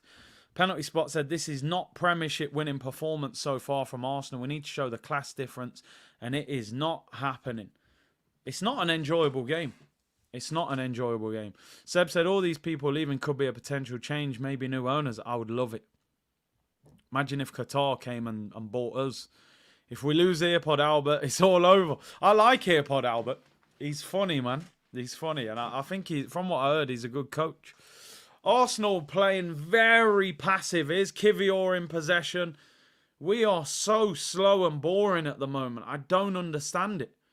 I don't get it. Hype said I'm going to watch El Clasico in the background. I don't blame you, bro. I might actually put the Clasico on one of the screens and just watch Arsenal on one and watch that on the other. Omar said, looks like I ain't missing much. Bro, my eyelids are getting heavier as we speak. Martinelli was down on the floor. He took a clatter there from Bogle, I think it was. It's an absolute snorefest, as Natalia says. This will cure any insomnia that anyone's got. Bogle wipes out Martinelli. I mean, it's not a red or anything. Pratik said, I saw Cedric, day ruined. Hey, leave him alone, man. Leave him alone. Emmanuel said Bournemouth 1-1 against Burnley. Man like Bogle, you know. Right, game's back underway now. Trossard was warming up. Martinelli's all right, man. He only got a little kick. Why are we so boring to watch? Why do we play with no tempo? For me, I honestly think a big part of it is we don't have a midfielder that can get on the ball and pass in central midfield. I think Rice can pass the ball, but he's not the most progressive of passers. We need a Fabregas. We need a Santi Cazorla. We need a central midfielder that can pass the ball as well, you know. So I think that's a big, big problem for Arsenal.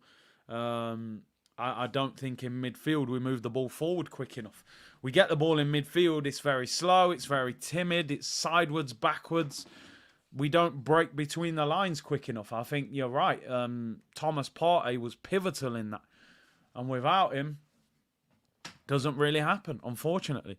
Hal B said, Big C, it's Halloween. Havertz and Nketiah are ghosts.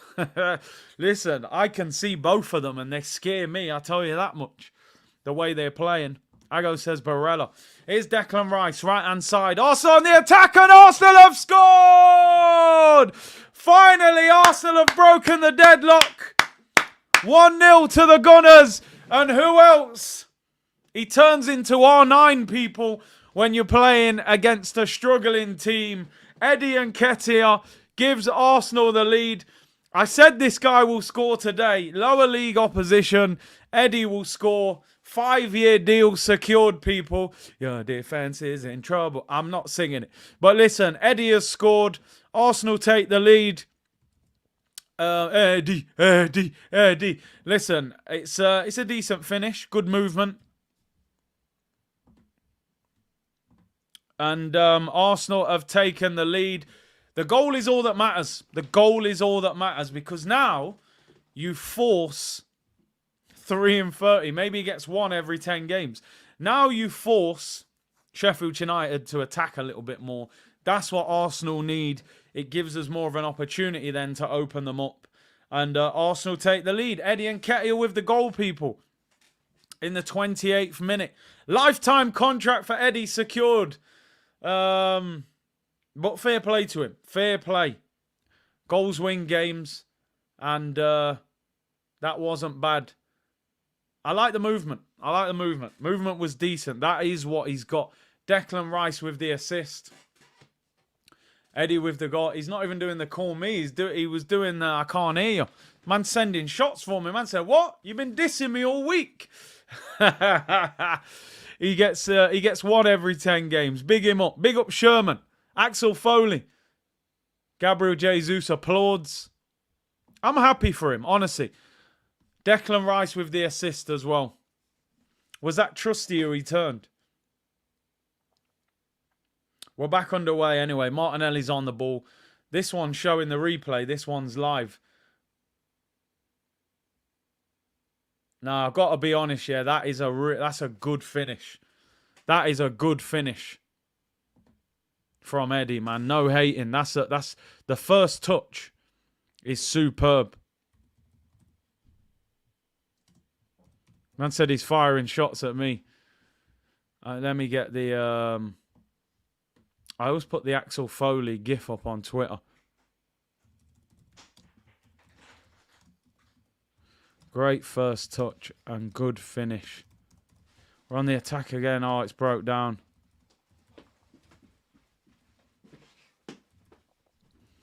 Great first touch, good finish. Rice assist. Wasn't actually. I don't know if I'm doing him dirty. When he crossed it, I didn't think it was a great cross. But it does get into his feet. I think that was Austin Trusty who got spun, wasn't it? Eddie Henry. Listen, all you can do as a striker, keep putting goals in the back of the net. Man said it was a diss track. Picture me scoring. I love it. I love it, people. But a very good goal, man. Take nothing away from him. To be fair to Eddie, he never scores as a sub. When he starts at home, he has a good goal rate. He does score more goals at home. He does score more goals at home. But you don't play all your games at home, do you? That's the problem. I need a Martinelli goal now. I want the Havertz goal. Genuinely, I want Havertz to bend one in the top corner. I need something from him. We can't keep sitting here saying, oh, it's what he does off the ball. Nah, come on, man. Let's score a goal. Rice pass went through the defender's legs. At the time when he hit it, I didn't think it was a great cross, but I'll take it by any means, people, by any means. I think it's still 1-0 to Barcelona in the Clásico. Bournemouth and Burnley is 1-1. And there's nothing else. There's nothing else going on, really. The rest of the football's pretty bad today. Arsenal 1-0. Sakin said that celebration was for you, Big Sim. I said, what, bro? I can't hear you. You've been dissing me all week. It's reverse psychology, and I'm trying to hype him up to score, you know. Give the guy credit. Bro, DV, I just tweeted. Great first touch. And the first touch is brilliant. First touch is outstanding. Takes it away from the defender. Defender can't do anything. He can only foul it. And good finish. Really good goal. Take nothing away from it. Bayern. Oh, Bayern. Are they playing? I didn't even know Bayern were playing. Who are they against today? Somebody didn't. I think someone said in the comments, didn't there was a red card, actually. Let's have a look. Live score. No, let's go Bleacher Report. Germany. Bundesliga. Bayern Munich 0-0 at half-time. I'm sure somebody said, oh, Kimmich sent off. And then, who are they playing? Darmstadt. They've had 2 sent-offs. So 3 players sent off in the game. Harry Kane's playing. 2 red cards for the away team and 1 for Bayern Munich. Anyway, here's Zinchenko on the ball. I want 2-0 by half-time. I'm not being greedy. I want 2-0. Because I think if we go 2-0 up at half-time, they will completely disappear. 1-0, they're still hanging on a little bit. You might be able to get, you know, an equaliser. Big C, your finishing is Eddie-esque on your intro. Hey, you better relax, Wasim. You get me? He's learnt from me. Now, listen, it's a great first touch. Take nothing away from him. Archman said Bayern should give us Musiala. He'll cost an absolute fortune, he will. He's a future superstar, I think, to be honest. ESR's having a very quiet game. He's hardly touched the ball. Sheffield United, give them some credit. They haven't actually been that bad. I actually think they're playing all right. Another Eddie goal, and it's the green screen tomorrow. Hattie for the green screen. Hattie for the green screen. Get the third. He might get a hat-trick. You wouldn't surprise me. His movement there for the goal was excellent. ESR goes. Rice has to be able to handle that role, especially against Sheffield. Because the thing with Rice, in these games, you're on the ball even more. So I think that's why he's given the ball away a little bit, because he's actually getting more possession of the ball. He's giving the ball away sometimes. Yes, people dissing ESR in the comments. I'll be patient with him. We've been patient with Havertz. Surely we can be patient with ESR. It's his first Premier League start of the season. Big C, great first goal in your intro, but nobody mentions your offsides, Brown. Enough people say that, you know. Yo, the second goal, you're offside. Miles on people. No VAR, do what you want. Austin Trusty in possession for Sheffield United. Former Arsenal player. I think it was him who got spun on it by Eddie for the goal. Still 1-0 to Arsenal. I think the armband is slowing Saka, ESR, and Havertz, non-existent in the attack. David said, big up, smooth, Bleacher Report drop, pure class. Appreciate it, bro. We're on the attack now. Oh, it's broke down. Here's Saka, right-hand side, goes back to Zinni. Big up, David. Appreciate that, bro. ESR's first start in 18 months. Exactly, like, we can't just expect him to look like Ronaldinho. He hasn't played for ages. We get some good moments out of him and we keep it moving. I'm sure he'll start on Wednesday against West Ham as well, which will be a big plus for him. First start in 18 months, man. It's not easy when you've been out for that long. Eddie's movement is good, and I think, you know, Sheffield United defenders are not great. They're struggling to deal with his movement. We just got to create a few more chances. Here's Saliba on the ball, who's been cool as a cucumber, that guy, honestly. Finds Kivior. When do we play Liverpool? 23rd of December. 2 days before Christmas at Anfield as well. Even Ronaldinho does. You're right. Even he doesn't look like him. Havertz gritty incoming. If he scores and does a gritty, I'll print his name on my shirt for banter. I think Zinni's done all right. He's trying to make things happen. Abby said I couldn't get on the Bleacher Report video. It asked me to download it. I don't know why it did that.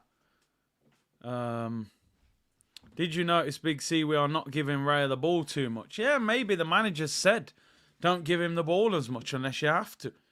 Here's Saka, left-hand side. Come on, can we make it 2 before half-time? 8 minutes to go. Saka, who's had a quiet half. And it breaks down. Yeah, you're right. Big up Mooney with the super chat. Apologies if I miss any super chats today, because some of the settings have changed on StreamYard with this update. What it used to do, it used to automatically save all your super chats, so you didn't need to rush to get them. They'd all be there. Now, they're not saving them. So if it goes past the screen, I have to scroll back to make sure I haven't missed it. But so apologies. Hopefully I don't miss any. That would be the stiffest gritty of all time. Listen, it'd be funny if he did it. Bogle on the ball for Sheffield United. Listen, let's get one thing clear. It still hasn't been a great performance from us, but we're 1-0 up, and I would like to think there'll be some more goals in the second half. I'm hoping there's another goal in this half with 7 minutes to go. Saka has not been great today. I mean, what the hell was that cross? He on the left-hand side, he just kicks out for a corner. I actually think Saka could do with a break, because something's not right in his game at the moment. I think he probably gave him the armband today to try and lift his spirits a little bit. And, you know, I don't know, but he's not playing great. He hasn't played great for a few weeks.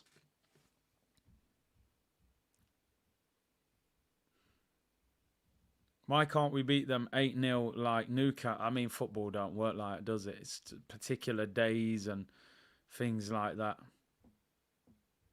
Things happen, I suppose.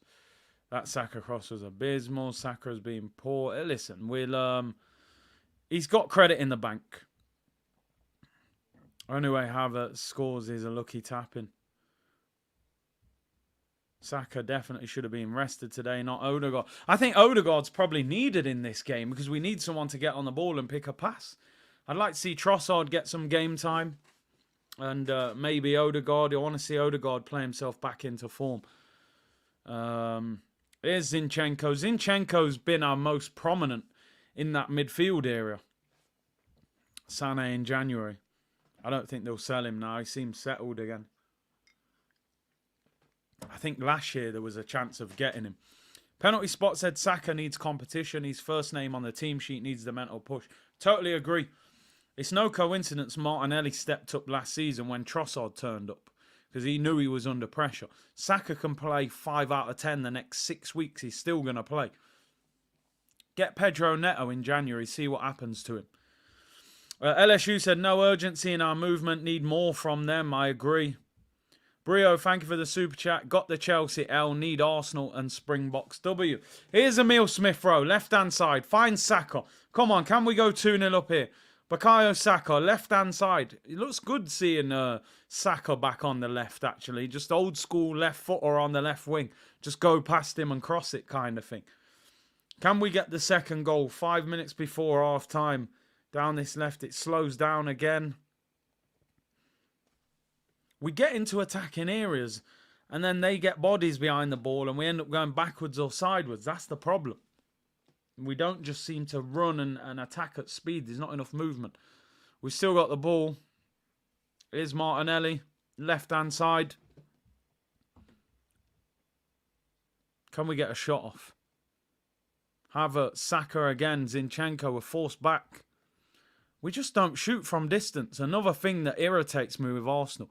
If I was a manager and you're playing against a low block and you're 30 yards out, 25 yards out, and there's no clear pass on, just pull the trigger, have a go. Don't always need to play long, passes all the time. Here's Saka again, left-hand side.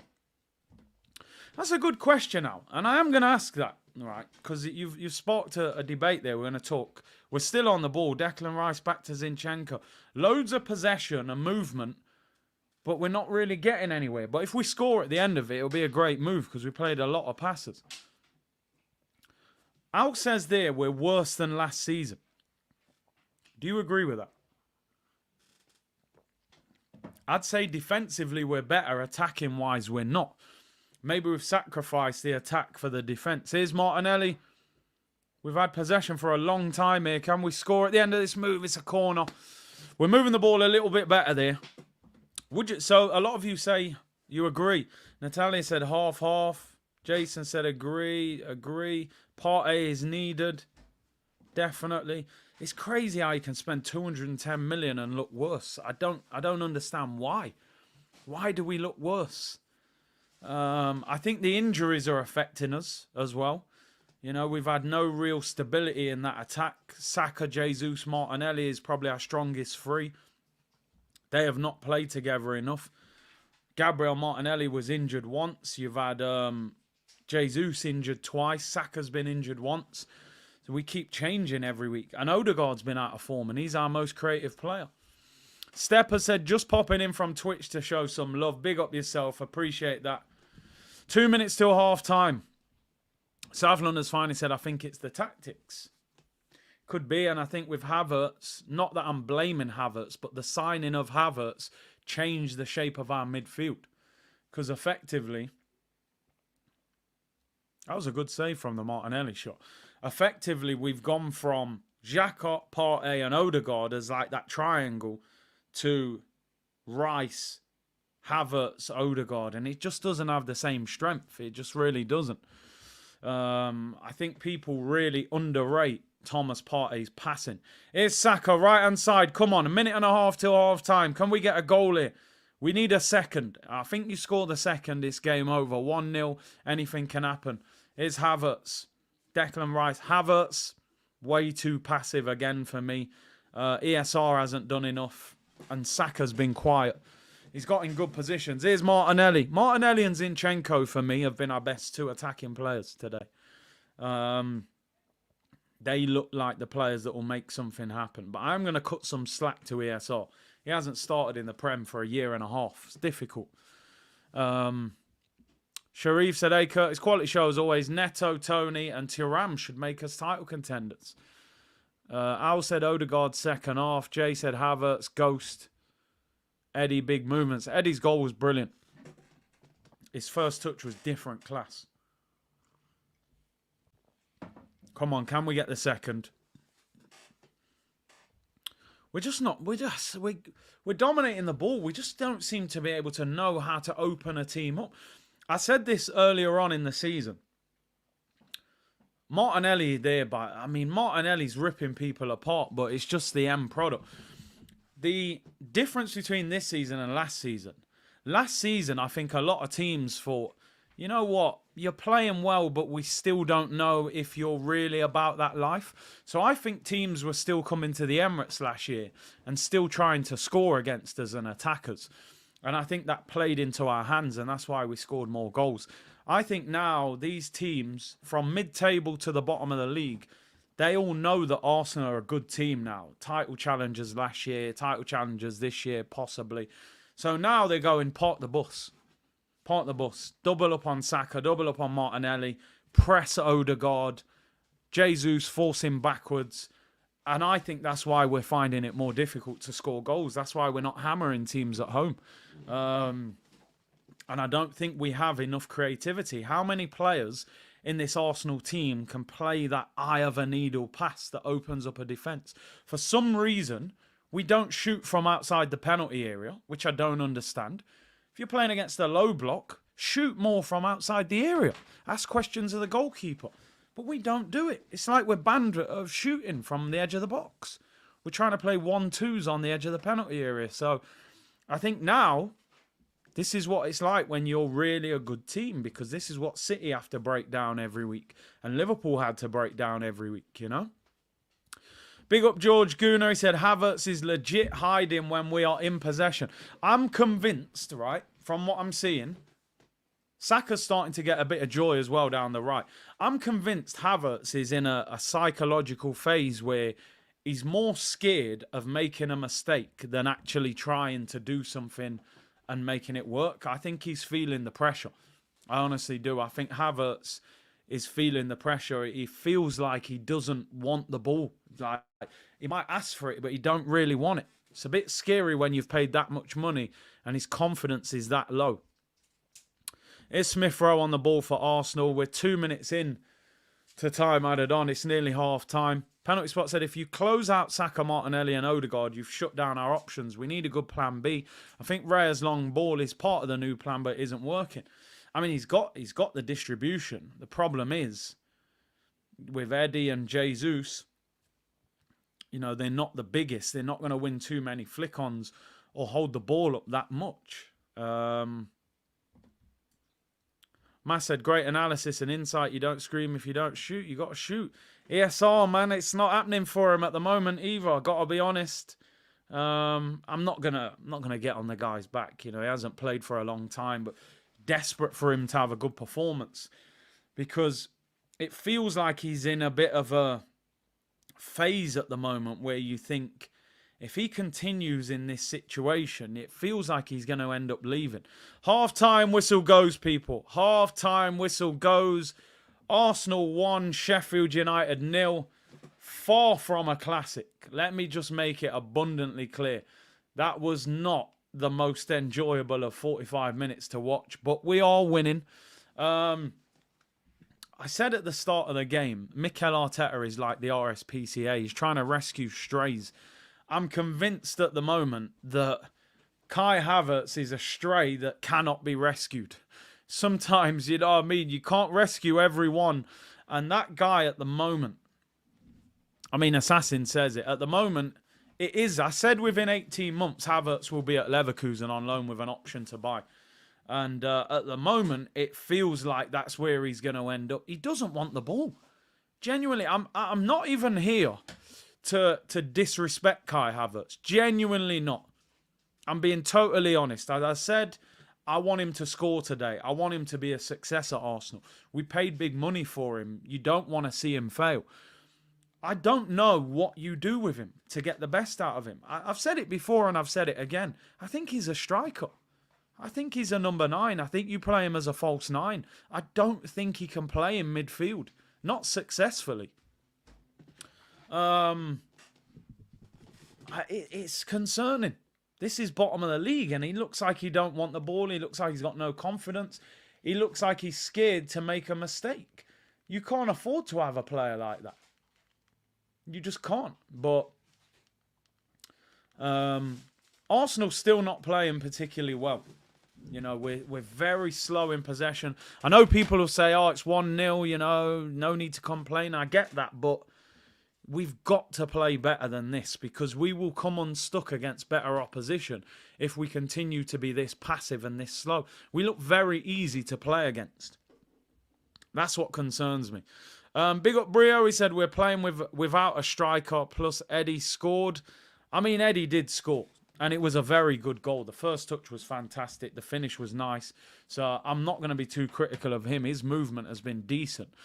But Havertz, man, honestly, you could literally write the same player rating and the same report for Kai Havertz every single game that he's played this season. Gets the ball, he's slow in possession. He plays simple passes. He doesn't shoot. He doesn't run at anyone. He doesn't try and play a defense-splitting pass. He doesn't really want the ball. He stands near defenders and kind of asks for it, but you know what you're doing. You're in that position where they're not going to give you the ball, but you're trying to make it look like you want it. It's concerning. That is becoming a massive concern. To be fair, it has been since day one, but it's becoming very concerning now. You know, we're 10 games in, and I can't remember Kai Havertz having a shot on target, really, apart from the penalty. It's unbelievable the way this guy's playing, but it is what it is. KS said Havertz worse than Willian. At least Willian was free. At least Willian realised after a year, this ain't working. I'm going back to Brazil, you know, and walked out. Kartik said, people need to chill on Havertz. He's playing right wing. Clearly, that's Arteta's doing. ESR was quiet, but only really Saka, Paul. Listen, I get what you're saying, but we've seen him central. We've seen him on the left. We've seen him up front. We're seeing him on the right. And it all looks the same, you know? Like, so that's why. I mean, BG said everything you're saying applies to Smith Rowe. I'm not hiding. Smith Rowe has not played well today, and you know I'm a big fan of ESR. But I'm going to cut a guy a bit of slack who hasn't started a Premier League game for a year and a half. This guy's just cost 65 mil, and he's been starting. I'm not hiding at all. ESR has done nothing. Saka has pretty much done nothing. He put a couple crosses in that got cleared. Havertz done nothing. So I'm not going to pretend somebody's played well and the others haven't. But I'm just saying as I see it. The guy costs no money, ESR. Havertz costs 65 million. So the standards are a bit different. And the fact we've seen ESR perform at Arsenal. Ghoster said, Curtis, my nan's sister's dad's friend, said Eddie's finger to the ear celebration was for you. Calm Sherman, it's Sheffield United Maguire vibe. Listen, by all means, bro, by all means. I mean, look at this. Ryan, come on. Do you really think, he said you are cutting him slack because he's English? You know, this is the easiest thing now, isn't it, that people say. If you defend an English player, they'll go, oh, it's because he's English passport. Let me just make one thing clear. Emile Smith-Rowe, 2 years ago, scored 10 Premier League goals without starting every week. Last year, he was basically injured all season. Hasn't started a Premier League game this season at all. He hasn't started for 18 months. He's had a poor game today. I'm not hiding that. I'm not saying he's having a good game. He's having a bad game. Kai Havertz cost £65 million, has played majority of the games this season, at least half of them. And I can't even remember him having a decent shot on target. So I would imagine what we're comparing is a lot different. It's a lot different. You cannot compare Kai Havertz to Emile Smith-Rowe. It's got nothing to do with the English tax. Like, brother, come on, man. Just be honest with what you're seeing. If you want ESR out, that's fine.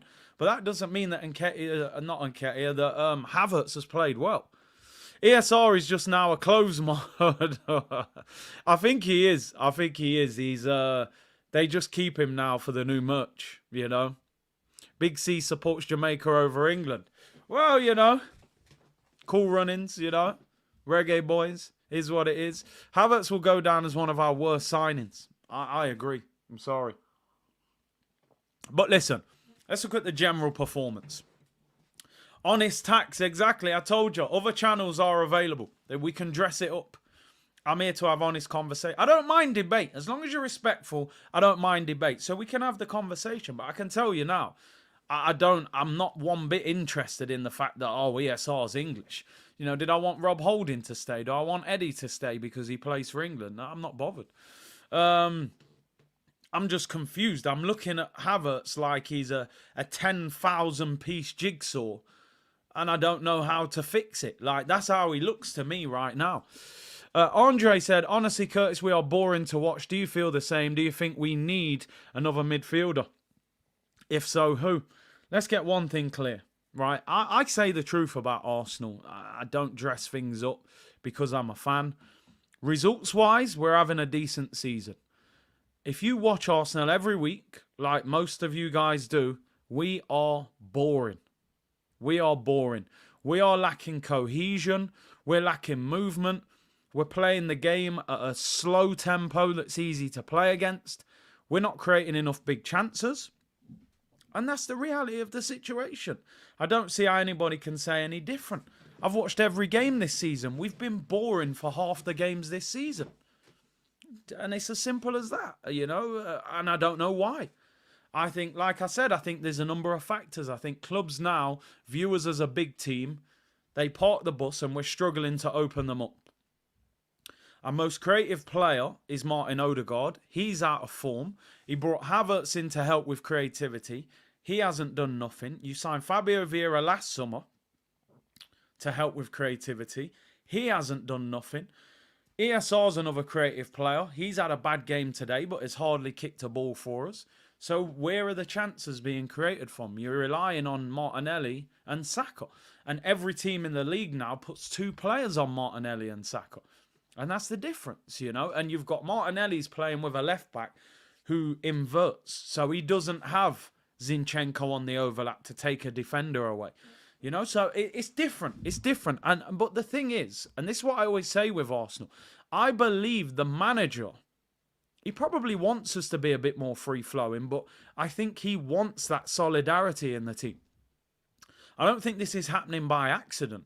I think the manager probably looked at the back end of last season and thought, you know what? The way we're defending is costing us from winning games. It wasn't scoring goals that was costing us. We scored over 80, was it 70, 80 goals last season? I think it was the defending at the end of the season that cost us. And I think he wants us to be more defensively solid. We scored 88 goals last season. You know, we were the second top scorers in the Prem last season, only behind Man City. But we conceded 43 goals last season. 43 goals. You know, Brentford conceded 46. So ultimately, the defending cost us the title. So I think he wants us to be stronger defensively, even if we have lost some of our attack. Leahy said, I believe we are purposely boring. As long as we are patient and methodic in our games, that's what we need to do. I'm telling you, I think he wants us to be more expansive, but I think his thing is defend properly, be solid.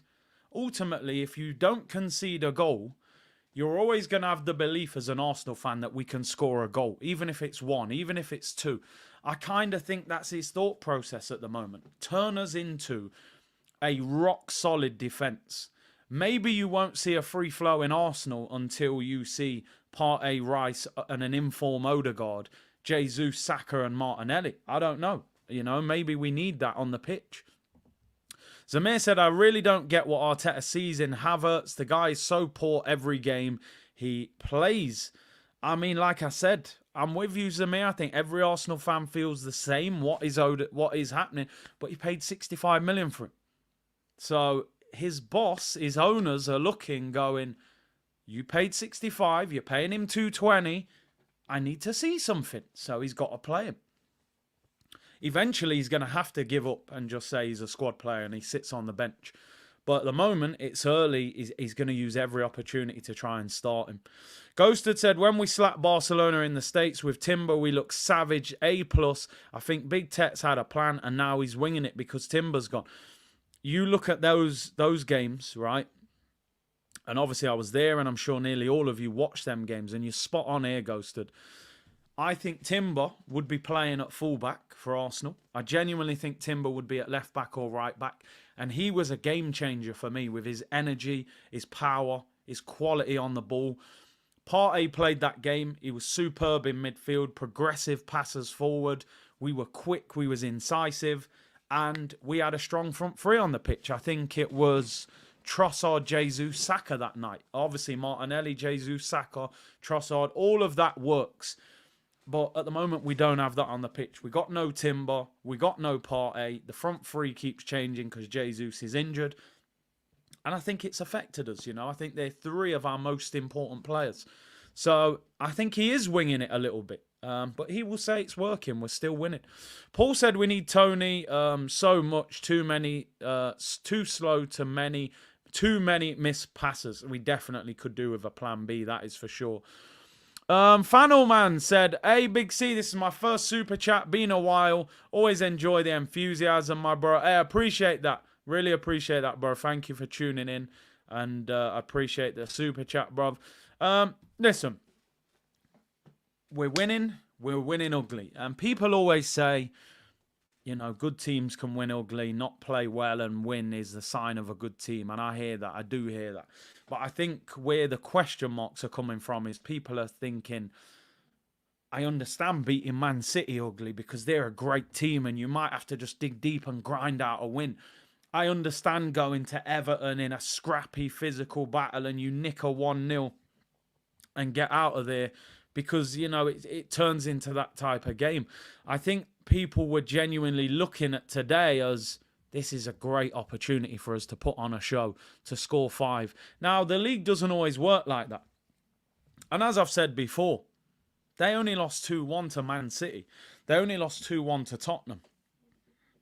And 2-1 to Manchester United. So we can't expect them to just roll over and get battered. It's not going to happen. Apparently, Harry Kane scored from the halfway line. I don't know how true that is. They're winning 6-0 now by Munich. Kane scores from his own half. Wow. I'm just seeing it now. Oh my God, what a goal. He's done a Beckham. He's actually done a Beckham. I've just retweeted it for anybody that follows me on socials, on Twitter. Harry Kane's just scored from his own half, which is wild. What a goal. This is like, I think that just hit the net and went straight in. What a finish. 6-0 Bayern, clearly not struggling.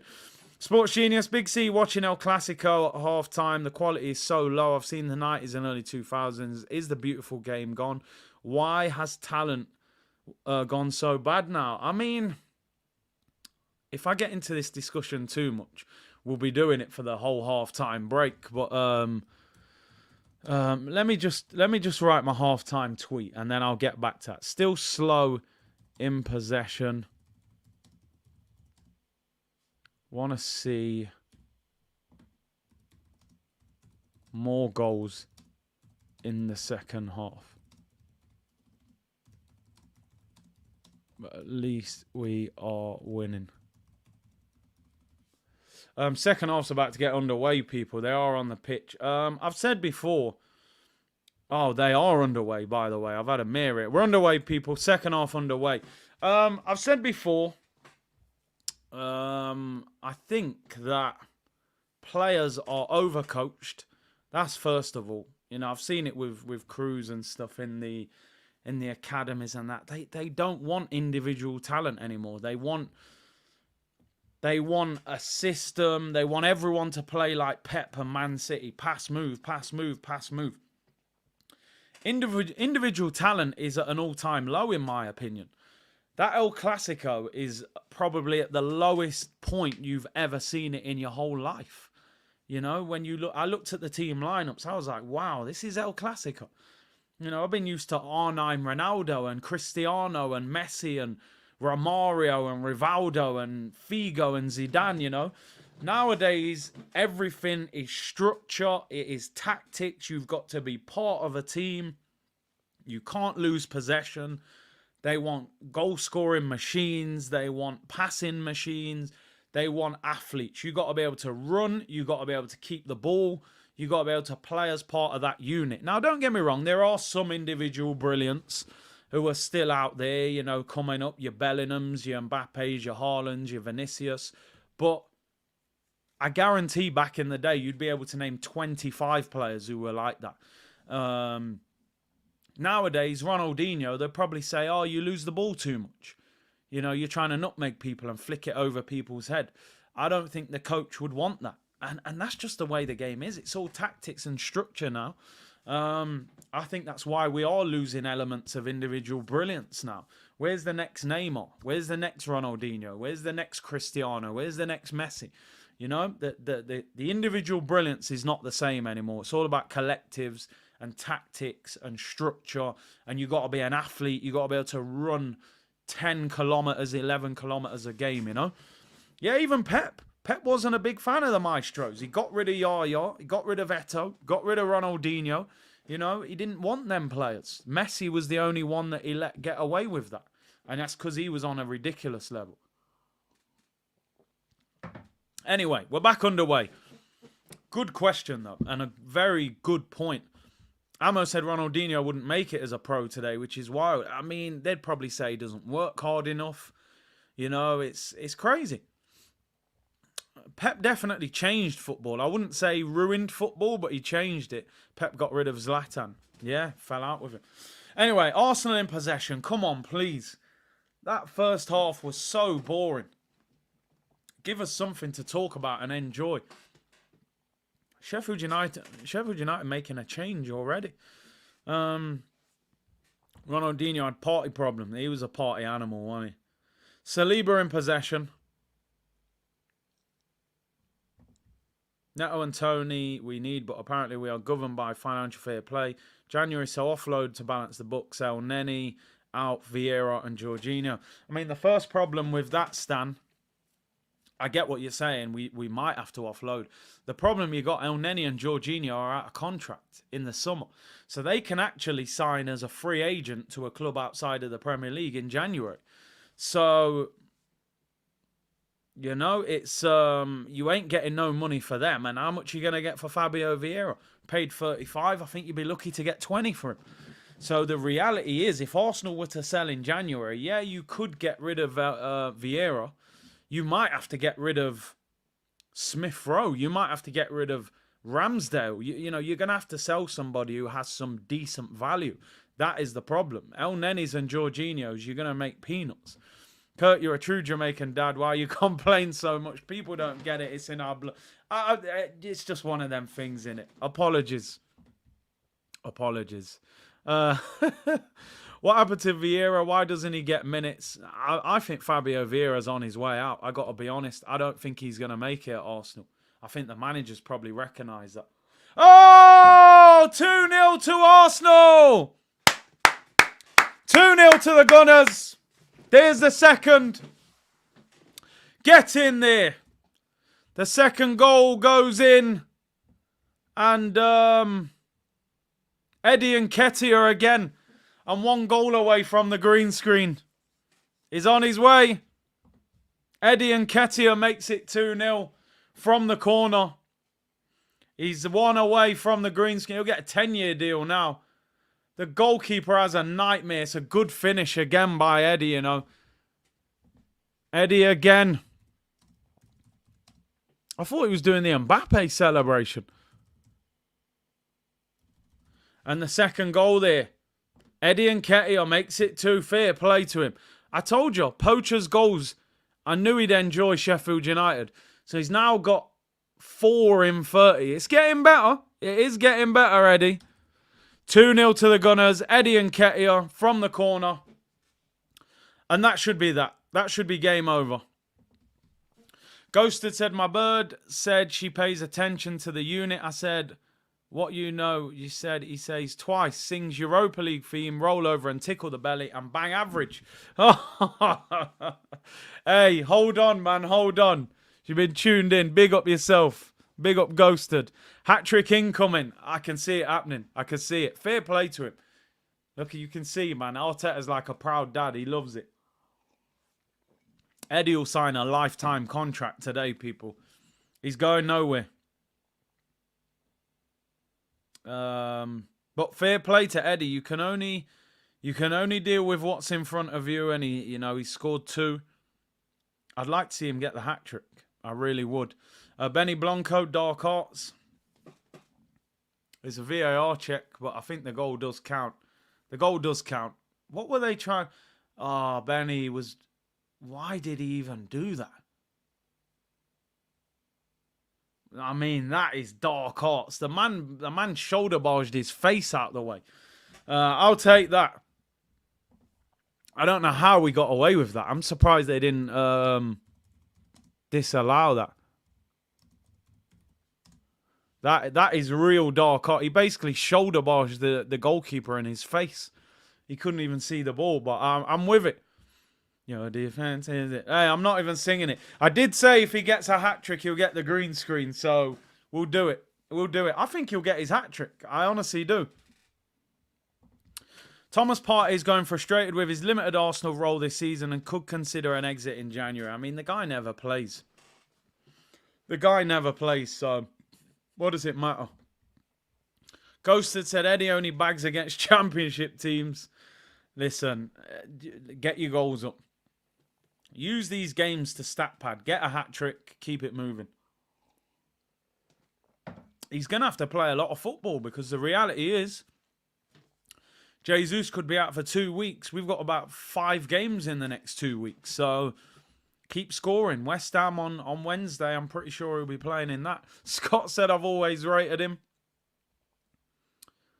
Who is the second scorer? Eddie again, my friend. Eddie got 2. Eddie got 2 goals.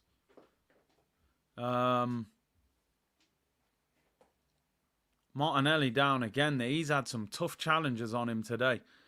Start getting the EN14 screen picture ready. Don't worry, man. I've got one prepared. He has had the green screen. One time last season, I got massively overhyped when he came in. Oh, Martinelli, I'm concerned about that. Rolled his ankle.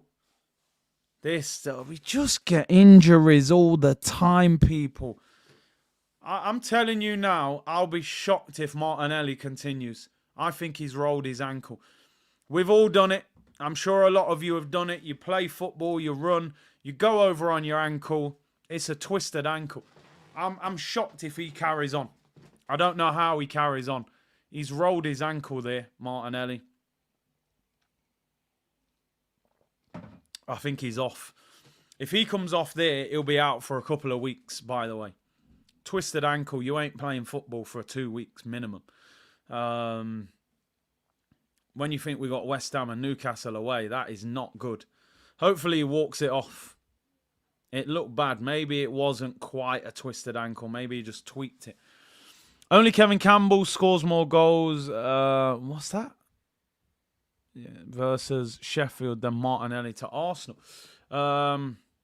Ghosted said Cristiano Ednaldo stat patting against League One team.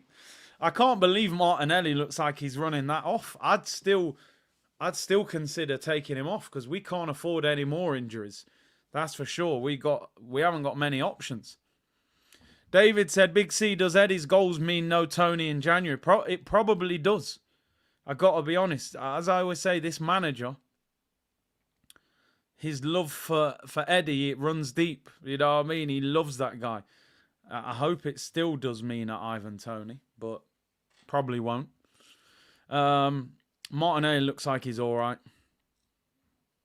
Bossard on to score soup. So Martinelli's in possession now. Who would you like to see come on off the bench? I mean, I'm looking. Odegaard, Trossard, Nelson. I think they'll make a few subs. Big up Josh Shari said, big up Curtis said he's my guy. Hey, get him to Crystal Palace, bro. Do you know what, people? I genuinely forgot that Kai Havertz was on the pitch.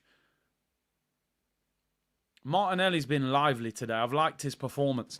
Havertz and Smith Rowe have been non-existent today. Honestly, I've been so desperate for Smith Rowe to have a good game. He's been so quiet. Havertz, I genuinely forget he's on the pitch. Saka's been involved a little bit more. It just hasn't quite had that bit of end product. Big up to everyone locked in. I don't know what we're on the likes count. There's 3.5k locked in. We should be easily getting 2k likes by now. Where are we at? 1k likes. Come on, people. We've got to do better than that. This is light work. Caress that like button real quick. It's a goal kick to Sheffield United. Let's get up to 2k likes real quick and get to 3k by the end of the game. 3.5k in the chat. Make sure you subscribe if you haven't already as well. Green said ESR is not finding his rhythm. Listen, sometimes football and sport, it's about repetition. You play, you get into a rhythm, you get into habits. I don't think Smith Rowe looks quite on the wavelength today. I'm not writing him off. Oh! 3-0 to the Arsenal. There's the third, and it is the hat-trick for Edward, Cheddar, and Nketiah. There's the hattie. Green screen secured. Fair play to the boy. Lifetime contract pending. Eddie Nketiah completes his hat-trick. Your defense is in trouble when Nketiah's in the room. Da da da da da da da da da da da da da. Your defense. Oh, and by the way, in the words of Andy Gray, what a het, son. What a het. That goal is the best goal I've ever seen him score, by the way. Andy Gray, he's whacked it in the top corner. That is outstanding. He's never, ever leaving the club. That is an outstanding finish. Edge of the box, on the turn, top corner, green screen secured. That goal, nah, I got all my hands up. I told you it'd turn into R9 today, didn't I? That is an outstanding finish. That's the best goal I've ever seen Eddie score. I'm giving Smith Rowe the assist. I don't care if it's a 5-yard pass. Eddie, mate, wow. Jeez, that is... Woo-hoo-hoo-hoo. Eddie, I'm not even capping, you know. That is outstanding. Woof! Look at the power. When that hits the net, you know, man's grimacing. Oh, mate, listen, what are you talking about? I've always rated him. I've said for a long time. Man's pointing at, he's doing the Cristiano Ronaldo celebration. See when he does that, he gets carried away, don't he? He's doing me and pointing at the floor. Just relax, calma. But nah, let me give him his flowers, man. That is an outstanding finish. Eddie on the green screen. We've always rated him. Always rated him. I don't know what they're talking about. I think he's class. I might have to tweet it. I've always rated him. What a goal that is. Eddie is going to bury this club. Jamie Trummer. Ivan Toney deal's just collapsed, by the way. There's no way we're signing a striker. Eddie's signing a lifetime contract. Oh, dear. Burkowski said, benefits of shooting from outside the box. See it there? Shoot from the edge of the box, bro. I'm going to put it out there now. I think he's going to score again. I'm going to keep it a book. I think he's going to score a fourth. He ain't messing around today. Big up Burkowski. I think he's going to score again. They can't handle him. I've always rated him. I got to tweet it. Because you know Twitter and humour, it goes over their head.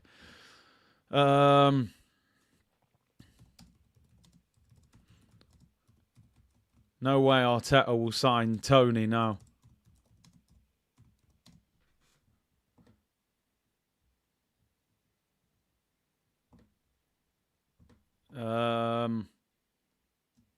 What a goal. I think he's going to score another one. I'm telling you now. Any chance of Havertz touching the ball? All we need now is a Havertz double. Bro, I'm not even convinced Havertz is going to score a goal. Beverly Hills Cop 4. The new one. featuring Eddie and Ketia. Eddie gets the green. Eddie or Haaland? Oh God, it's wild, isn't it? They're gonna, some people on Twitter, they're gonna run with this so much. TMB said, I don't know what level to put Eddie on. Is he a mid-table striker? Yeah, I think he is. Without being disrespectful, I'm keeping it like 100. If I look at the Prem now, who's mid-table? If I was being honest, I am being honest here. Brighton, he'd start for them. West Ham, who's their striker? Antonio's kind of old.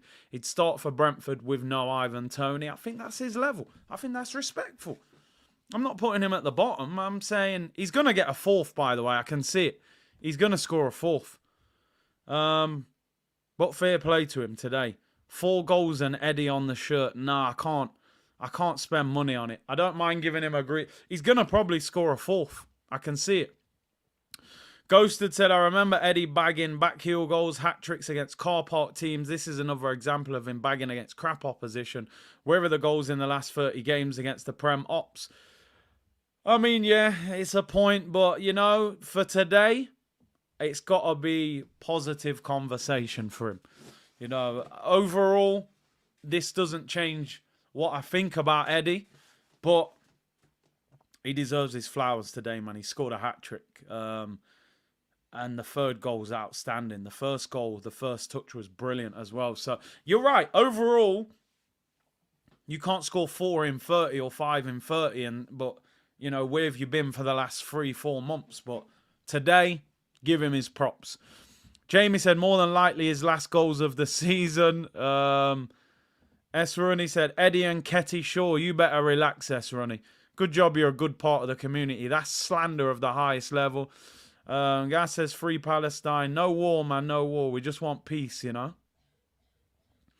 Concept said, if Eddie scores a fourth, I expect your defense is in trouble to be the intro music for the next stream.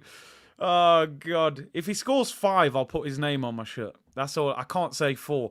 Fabricator, Eddie, show the Andre Arshavin celebration.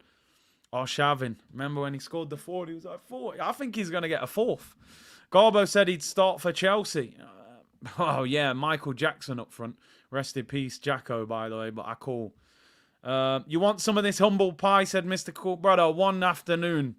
I ain't getting carried away. There ain't no humble pie, but I respect him. The Kiwi chipping along quietly, not bad. He's been all right. He's not bad in possession as well. I've liked Kivior today. I think he's been decent. Rob said, Eddie, put some respect on my name, y'all. Listen, listen, I always say this, and people think I'm joking. I want Eddie, I want Havertz, I want all these players, shut me up. I will sit here and eat humble pie. Even Arteta. I've had a lot of doubts over Arteta. Shut me up. Make me shut up and get the humble pie. Phone nearly fell off there. I want Eddie to bag 30 goals this year and shut me up. Happily. I'm more than willing to eat humble pie because I always say this. People think I can't turn around from a position where I've criticised a player and then I'll start bigging him up. I'll be worse for the opposing fans if Arsenal are successful than me criticising Havertz. I don't gain anything from criticising Havertz. It's actually going against our own team. I don't gain anything from criticising Eddie because it goes against our own team. I want these guys I want Eddie to score 30 goals this year and become a world-class striker. I want Havertz to score 35 goals, put a volley in the top corner. Because it's to the benefit of Arsenal if these guys do well. I'll shamelessly get out of it and say I've always rated them. You know me, people. I'll keep it moving real quick. Ben White's coming off for Tomiyasu. I knew he'd get goals today. As soon as I saw the game start, one thing about Eddie, he's got very good movement. He has. In the penalty area, his movement's very good.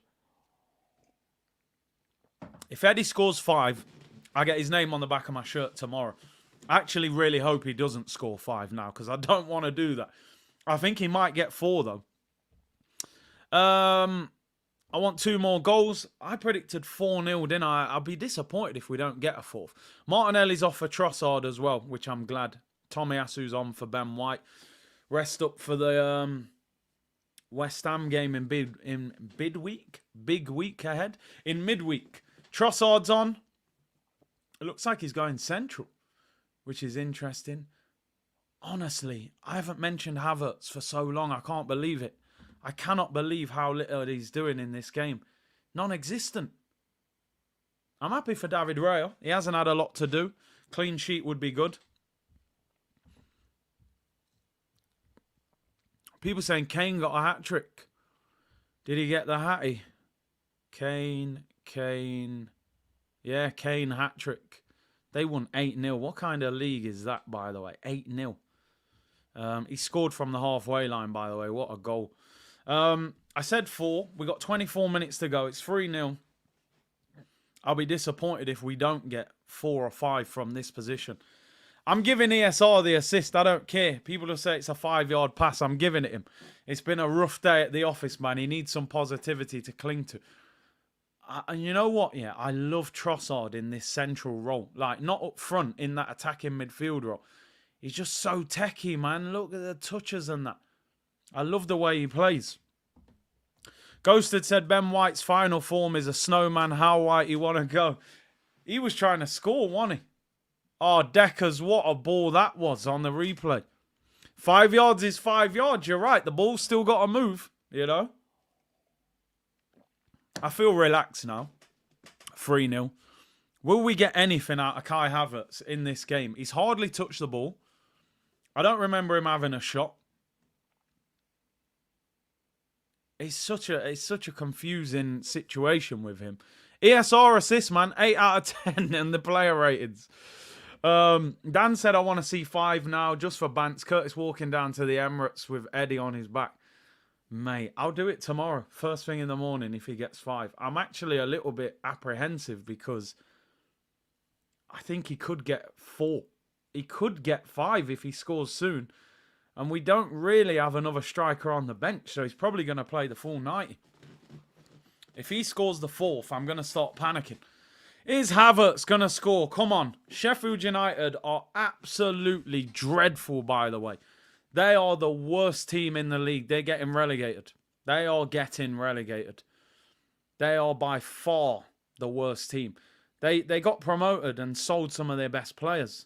Oh, God, are you seeing that cross from Havertz? It's wild. It's absolutely wild. Fun fact, John Cena posted a picture of Cucurella after they lost to Brentford. I love that kind of shamelessness. I love that. They're zooming in on Havertz. That tells you everything when you just see that cross that he put in. I would say 100% they're worse than Luton. I tell you something, Luton are... I think some teams will struggle at their ground. Tight ground, old ground, physical strikers. Sheffield United, they sold Sander Berge to Burnley. He's one of their best players. Yeah, I think they're the worst. I think they'll finish rock bottom. Take Havertz off. Curtis, it's time to make Havertz our favourite Arsenal player. I mean, can we do something to Havertz assist for the second goal of Eddie? Man, I say. Ghost had said 60 million down the drain. Havertz doesn't score again. He's Rob Holding in midfield. I don't even know if he's that good. We go to Luton on a cold midweek December night. Them games will be difficult. I love Trossard, you know, honestly. So techie. Look at his footwork, man. Oh. Baller, you know, baller.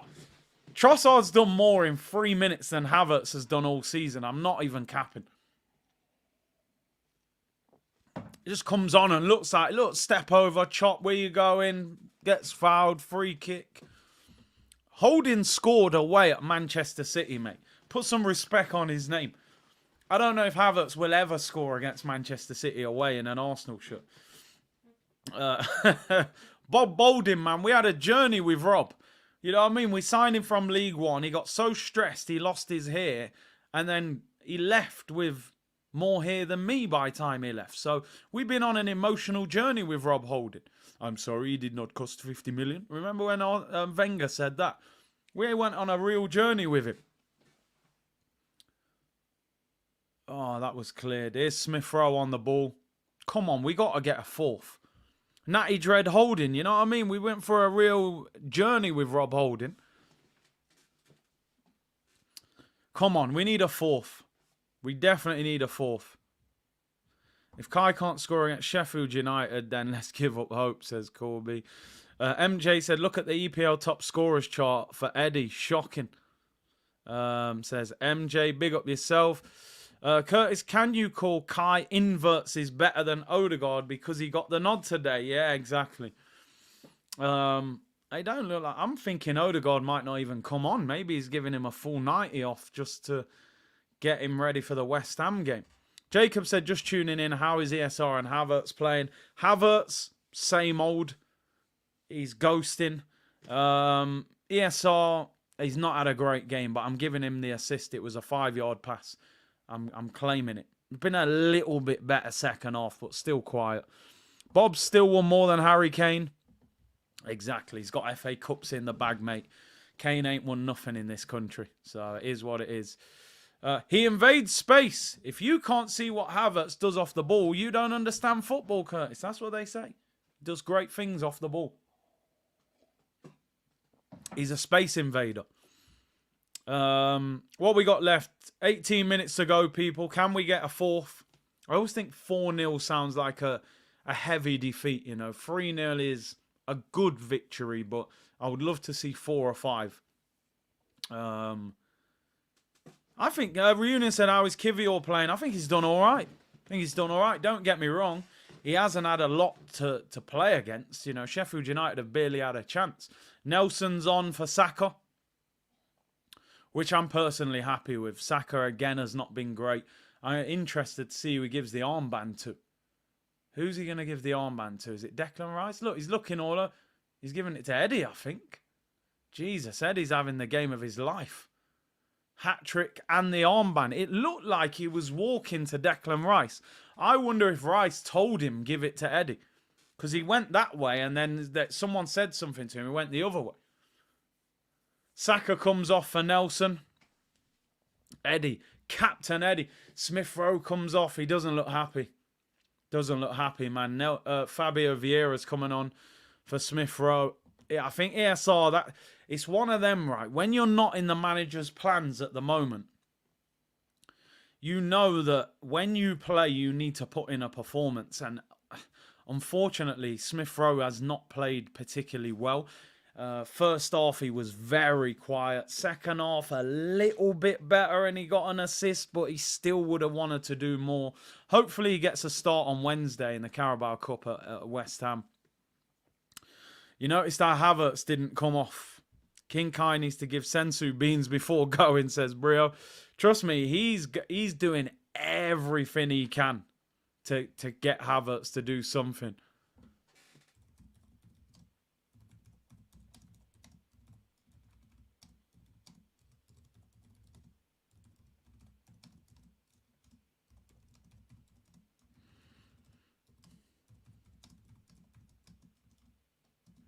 Havertz, mate, bottom of the league and done nothing. It's a wild performance, I can't lie. Hat-trick, armband, number 14, 100k. He'll probably sign a new deal next week, 200k. You know what I mean? Things are going well for Eddie. You got to give him his props, man. I can't knock the hustle. They say don't knock the hustle, man. That brother, he's on 100 bags a week. He's in the England squad. And he's starting for Arsenal. You know what I mean? He's done well for himself, considering the talent level. Cormac said, is the League Cup important for you? Absolutely 100%. I'm not here to throw trophies away. We haven't won a trophy for 3 years, which is a long time at a club like Arsenal, right? The reality is there's 4 competitions to win. Man City are the massive favourites to win the Premier League and the Champions League. We got a lot of hurdles to overcome. If we can we win any of those 2? I'm not sure. So why should we throw away the FA Cup and the Carabao Cup? I'll more than happily see Arsenal at Wembley in a cup final. Man City have been knocked out of the Carabao Cup. We got a great chance of winning it. We should be trying to win that competition, 100%. Win trophies, you know. You've always rated Eddie. Hey, listen, like I said, I'm not getting carried away. I'm not going to all of a sudden turn around and go, oh, do you know what? Maybe he is the answer. I don't want Ivan Toney. I'm not going to be saying that. I want Ivan Toney, and I would still replace him. But today he deserves his flowers. Absolutely. He's been excellent. Look at Trossard, man. The guy's been balling since he's come on. Oh, shot wide. We got 14 minutes to go, people. Tomiyasu with a shot wide there. Who's come on. Bournemouth 2-1 up. That'll be a big win for them at home against Burnley. They're 6-pointers, they are. They are 6-pointers at home against a team that's struggling like that. Come on. We want the fourth. We want the fourth and the fifth goal. Eddie looks like he's going to get the full 90. I don't think Odegaard is going to come on.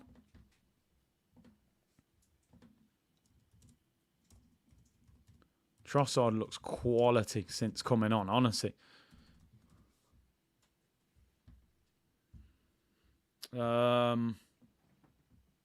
Good job that Martinelli wasn't limping when he came off.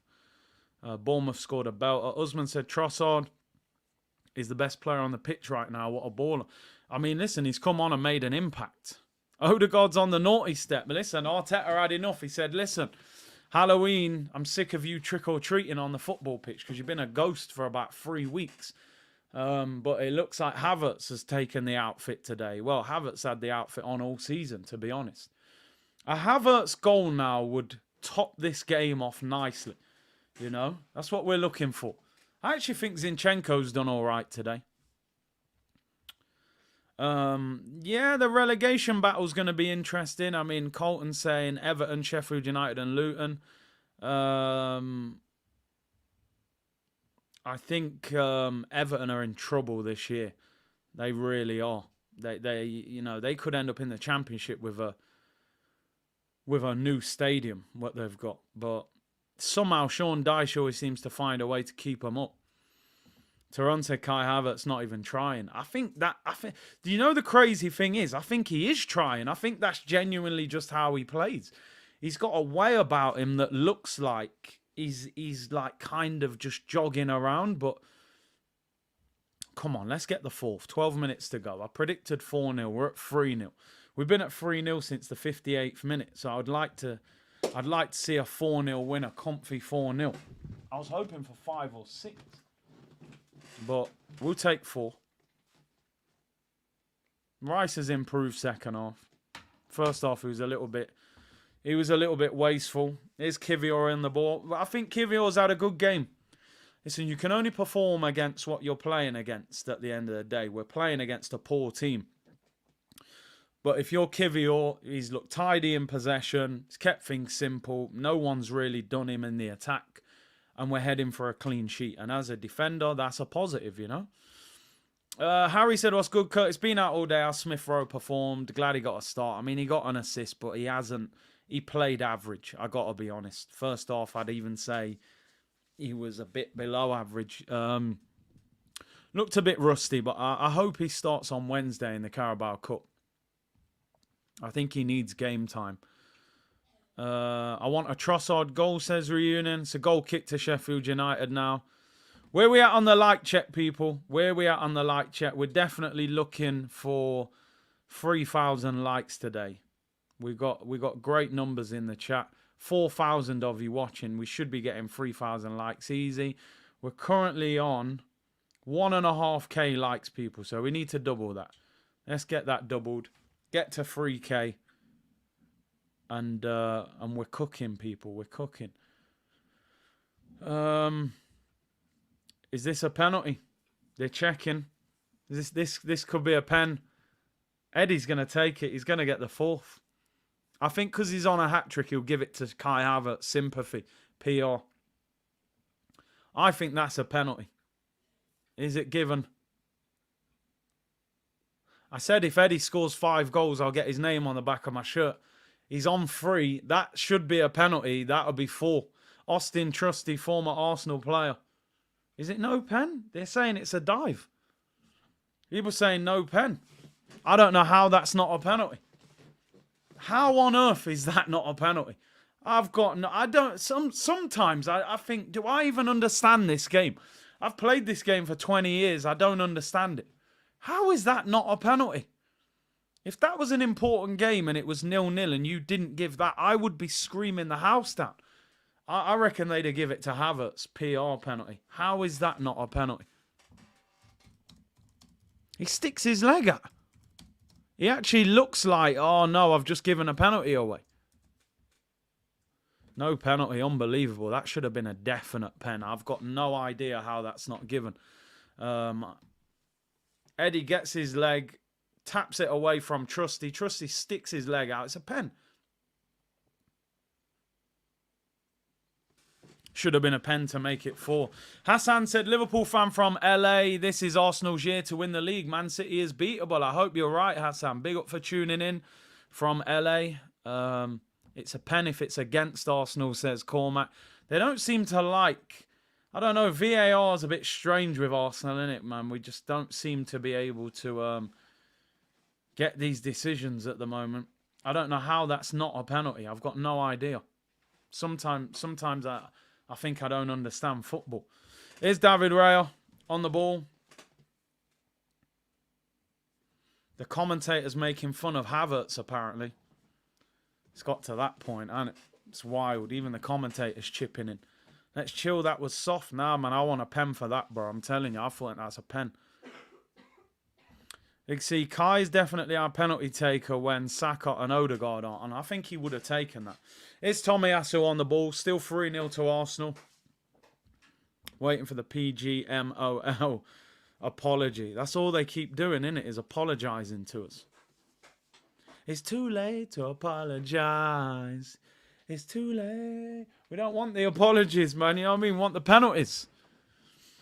I think there's no doubt who the man of the match is going to be, people. It's David Raya. I'm joking, by the way. Obviously, it's Eddie Nketiah with the hat-trick. No doubt about it. He's ended up with the armband on as well. What a day for him. Jay Ngigi said, Kai Havertz gritty incoming. I mean, you got a score to hit the gritty. I don't think he's even had a shot. He's a long way from the gritty, that's for sure. What we got left? 7 minutes. Sheffield United in possession. Bit of a boring game. I need a VAR check on Curtis singing One Republic. Those high notes. Hey, listen, no penalty, man. They're happy with it. Play on. I didn't really go into the high note. I kind of, stopped before it got too much. Replay the game, says Tokyo Gouda. What we got left? 7 minutes. I'm actually quite happy that the game's finishing. I know it's 3-0 and I'm always glad to watch Arsenal. We have been a bit boring. Trossard's been good since he came on. I know he gave the ball away there, but I love the run. Robbie will give Havertz 10 out of 10 for this match. He gives some kind player ratings, man, that's for sure. But Seb said, I'm watching El Clasico, but before I switched, I saw Havertz run past someone. First time I've ever seen it. We need a bit more than that. Get yourself down to the Emirates. Give Eddie a cuddle. Hey, relax, man. Calmer, Paul. Calmer. Fabio Vieira's on the floor. He's been smashed.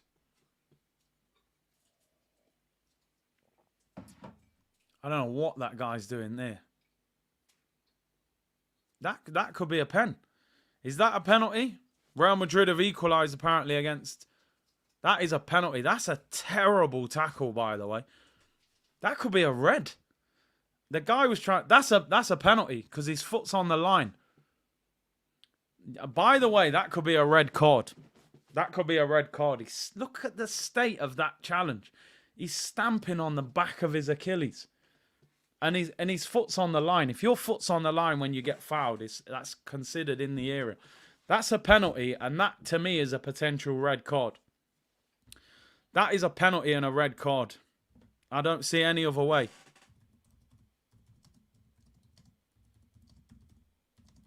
I don't see how that can't be. They're going to look at this about 20 times before they give a decision. This will be Kai Havertz's penalty, I reckon. Fabio Vieira gets in the box. Horrendous tackle. Studs him on the back of his Achilles. That should be a penalty and a red. They've sent the ref over to look at it. Jude Bellingham in El Clasico. He's an absolute... The guy is just something else. I don't even understand how he's that good. It's not even normal what he's doing. If this ain't given as a penalty and a red card, I don't even understand football anymore. I'm genuinely shocked. Why is he looking at it so many times? I could have told you 5 minutes ago it was a penalty and a red. Bellingham in the Classico. I can't believe Bellingham scored again. Oh, he's looked at this replay about 50 times. Penalty given. Penalty given. It is a penalty to Arsenal. Did he give a red? I don't think he's given a red. I think they have that double jeopardy thing, don't they, where they try not to give a red card with it. I reckon this is going to be Havertz. Or is Eddie just going to say, listen, I'm getting my stats up. They're going to give this to Havertz. Apparently, Bellingham's goal was a screamer as well. Havertz. You're lucky Eddie should have two. Come on. Come on, Kai Havertz. He needs his goal. We'll take a sympathy pen. He is actually good at penalties. It's funny because he's done nothing all game. And he's like, listen, man, just give me a penalty, please.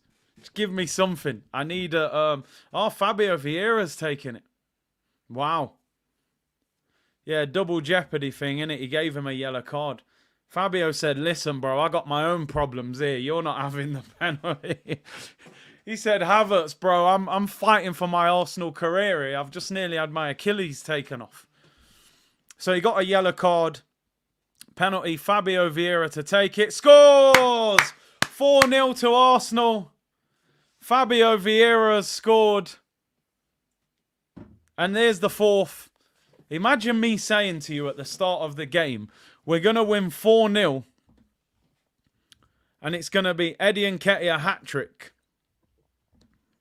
And Fabio Vieira. I'm telling you, he said to Havertz, listen, bro, you think you got problems. I'm in my second season. I need a goal more than you. To be fair, I mean, it's not in the corner. It's not an amazing penalty, but he sends him the wrong way. So fair play. He's doing the pregnancy celebration, isn't he? His missus is expecting then. Yeah, we need a fifth. Fabio said to Havertz.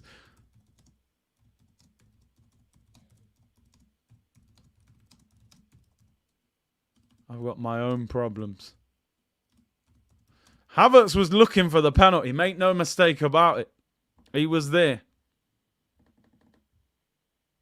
He said, listen, bro, I'm taking it. I got all sorts going off. He's got a baby on the way. He's got to get that bonus, the goal bonus. 4-0. I called that. Should have put a bet on it. I still think we could get another one. Declan Rice coming off. El Neni comes on. Jeez. I forgot that guy even still played for us. He needs that goal bonus, man. El Neni's better than Jorginho. Both pretty bad, I can't lie. They're both pretty poor. And we're heading to a comfy 4-0 win. Good day at the office. A minute to go, plus time added on. Eddie Nketiah, man of the match. I don't think we need to put a vote up for man of the match. I would love to see a fifth. I would love to see a fifth goal. I'm just looking at the goal difference now. So the 4 puts us level on goals now with Tottenham. We're 3 ahead of Man City now, which is good. 2 ahead of Liverpool. Still 1 behind Villa and still 2 behind Newcastle. Obviously, Newcastle slapped up Sheffield United 8-0. Man said it's a tribute match to El Neni. It's his testimonial, people. It's his testimonial. Can we get a fifth is the question. Can we get a fifth goal in time added on? 10 minutes added on. 10 minutes added on. That's crazy. So we're ending this game with a midfield of El Neni and Havertz. which is, yeah, Chuckle Vision is back, people. Chuckle Vision, a Chuckle Vision. Levi said, £330 I win today. I'm finished now. Fantastic from the lads. Got much bigger games in the week, people. West Ham away on Wednesday. Newcastle away next Saturday. They'll be a lot more difficult than this. This is just a case for me of job done, win the game and keep it moving. Get yourself out of there with the 3 points, 4 goals. Make sure you keep a clean sheet. And we move. Pray for times like this, says Joseph. Imagine we concede. Nah, I think we'll be all right. Clean sheet, man. Clean sheet, 4-0. I want a fifth. I want a fifth goal. Sheffield United, they've tried. They just don't have the quality. They're miles off. They're absolutely miles off it. They'll finish bottom of the league. I've got no doubt about it. They've got no goals in them. They've sold their best players. They've come up to collect the money and go back down to the Championship. Parachute payments. They'll probably win the Championship in the next couple of years with the money they get.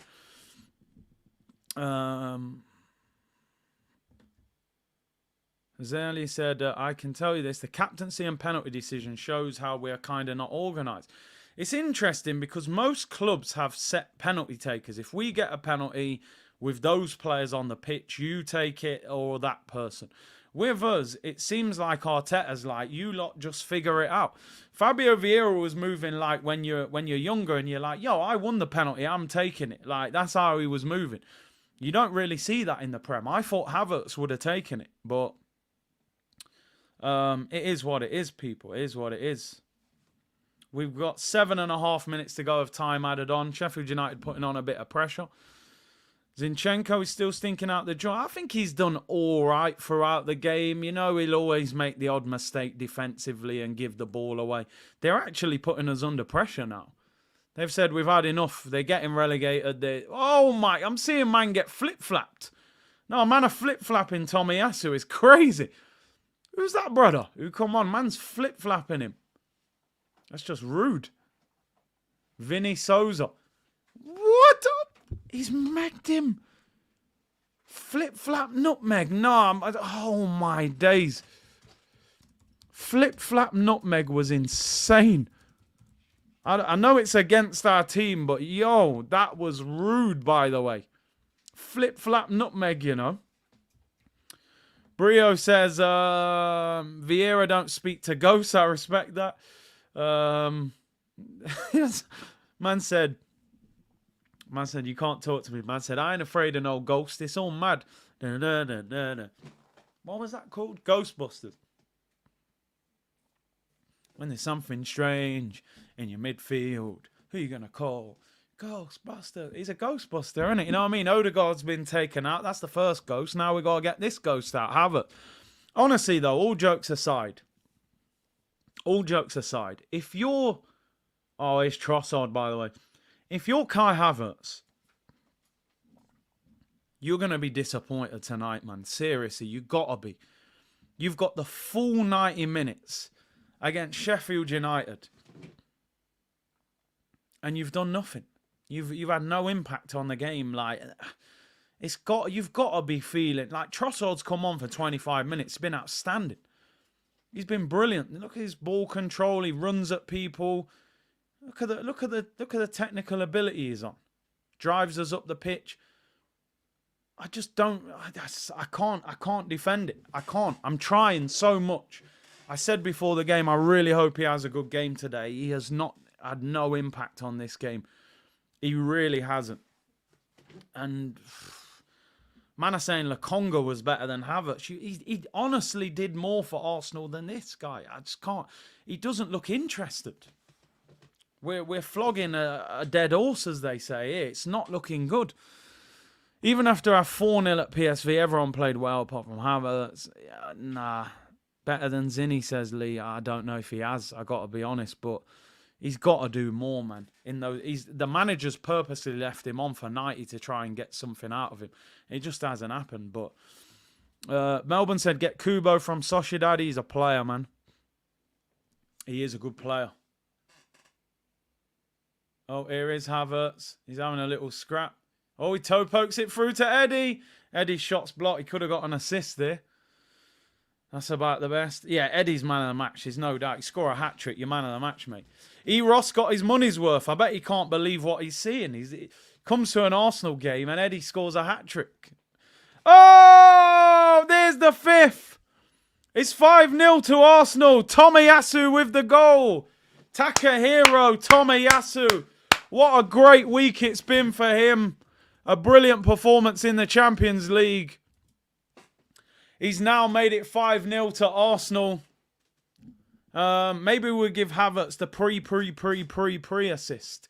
You know, he passed it to Nketiah, then it went out for a corner. Fabio Vieira whipped the corner in. That's actually not a bad finish. It's not a bad finish for a defender. I'm very pleased for Tomiyasu because he's had a really good week. He played really well in the week. And I'm delighted. 5-0, Tomiyasu. Is that his first goal? I can't remember him scoring for Arsenal.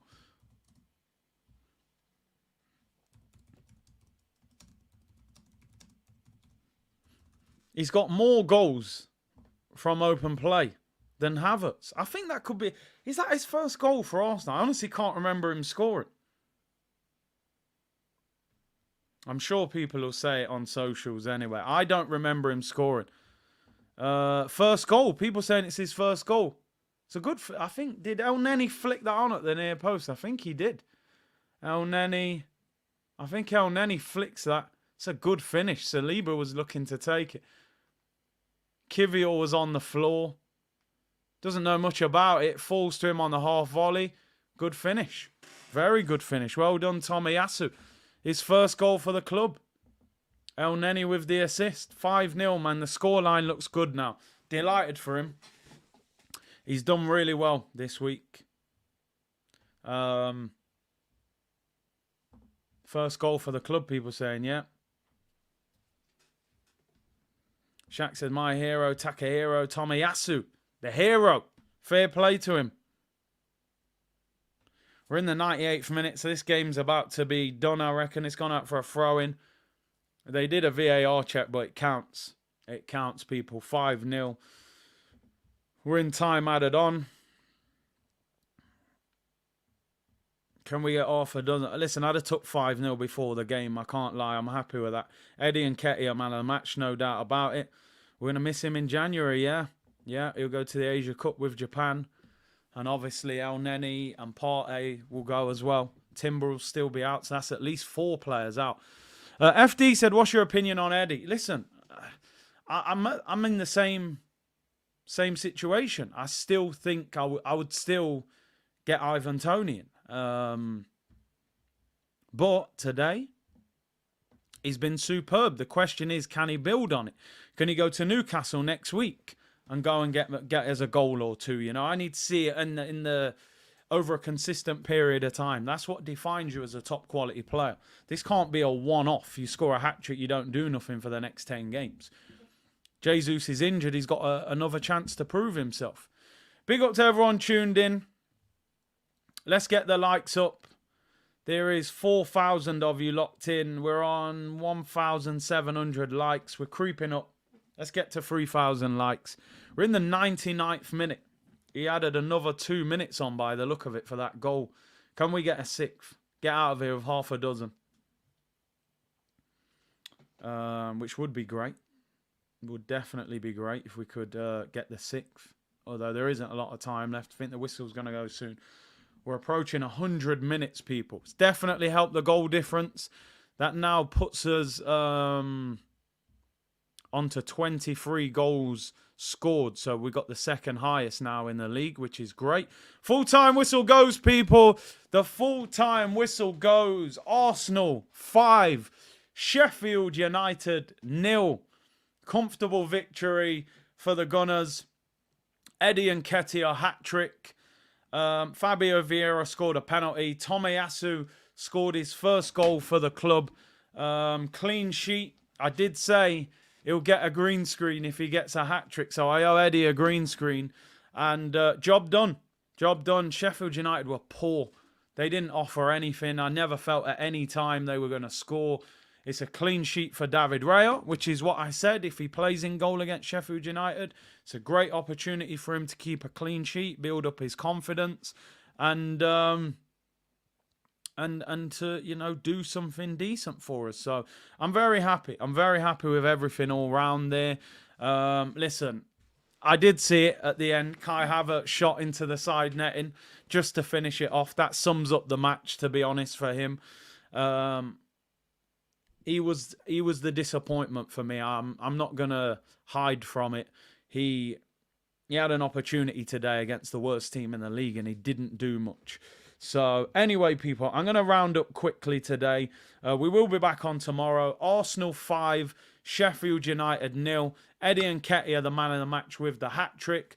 Arsenal back to second in the league. Obviously, Man City play again tomorrow in the Manchester Derby. Thank you very much for tuning in today, people. Like the video, subscribe to the channel, and I will see you all tomorrow, people. Bless.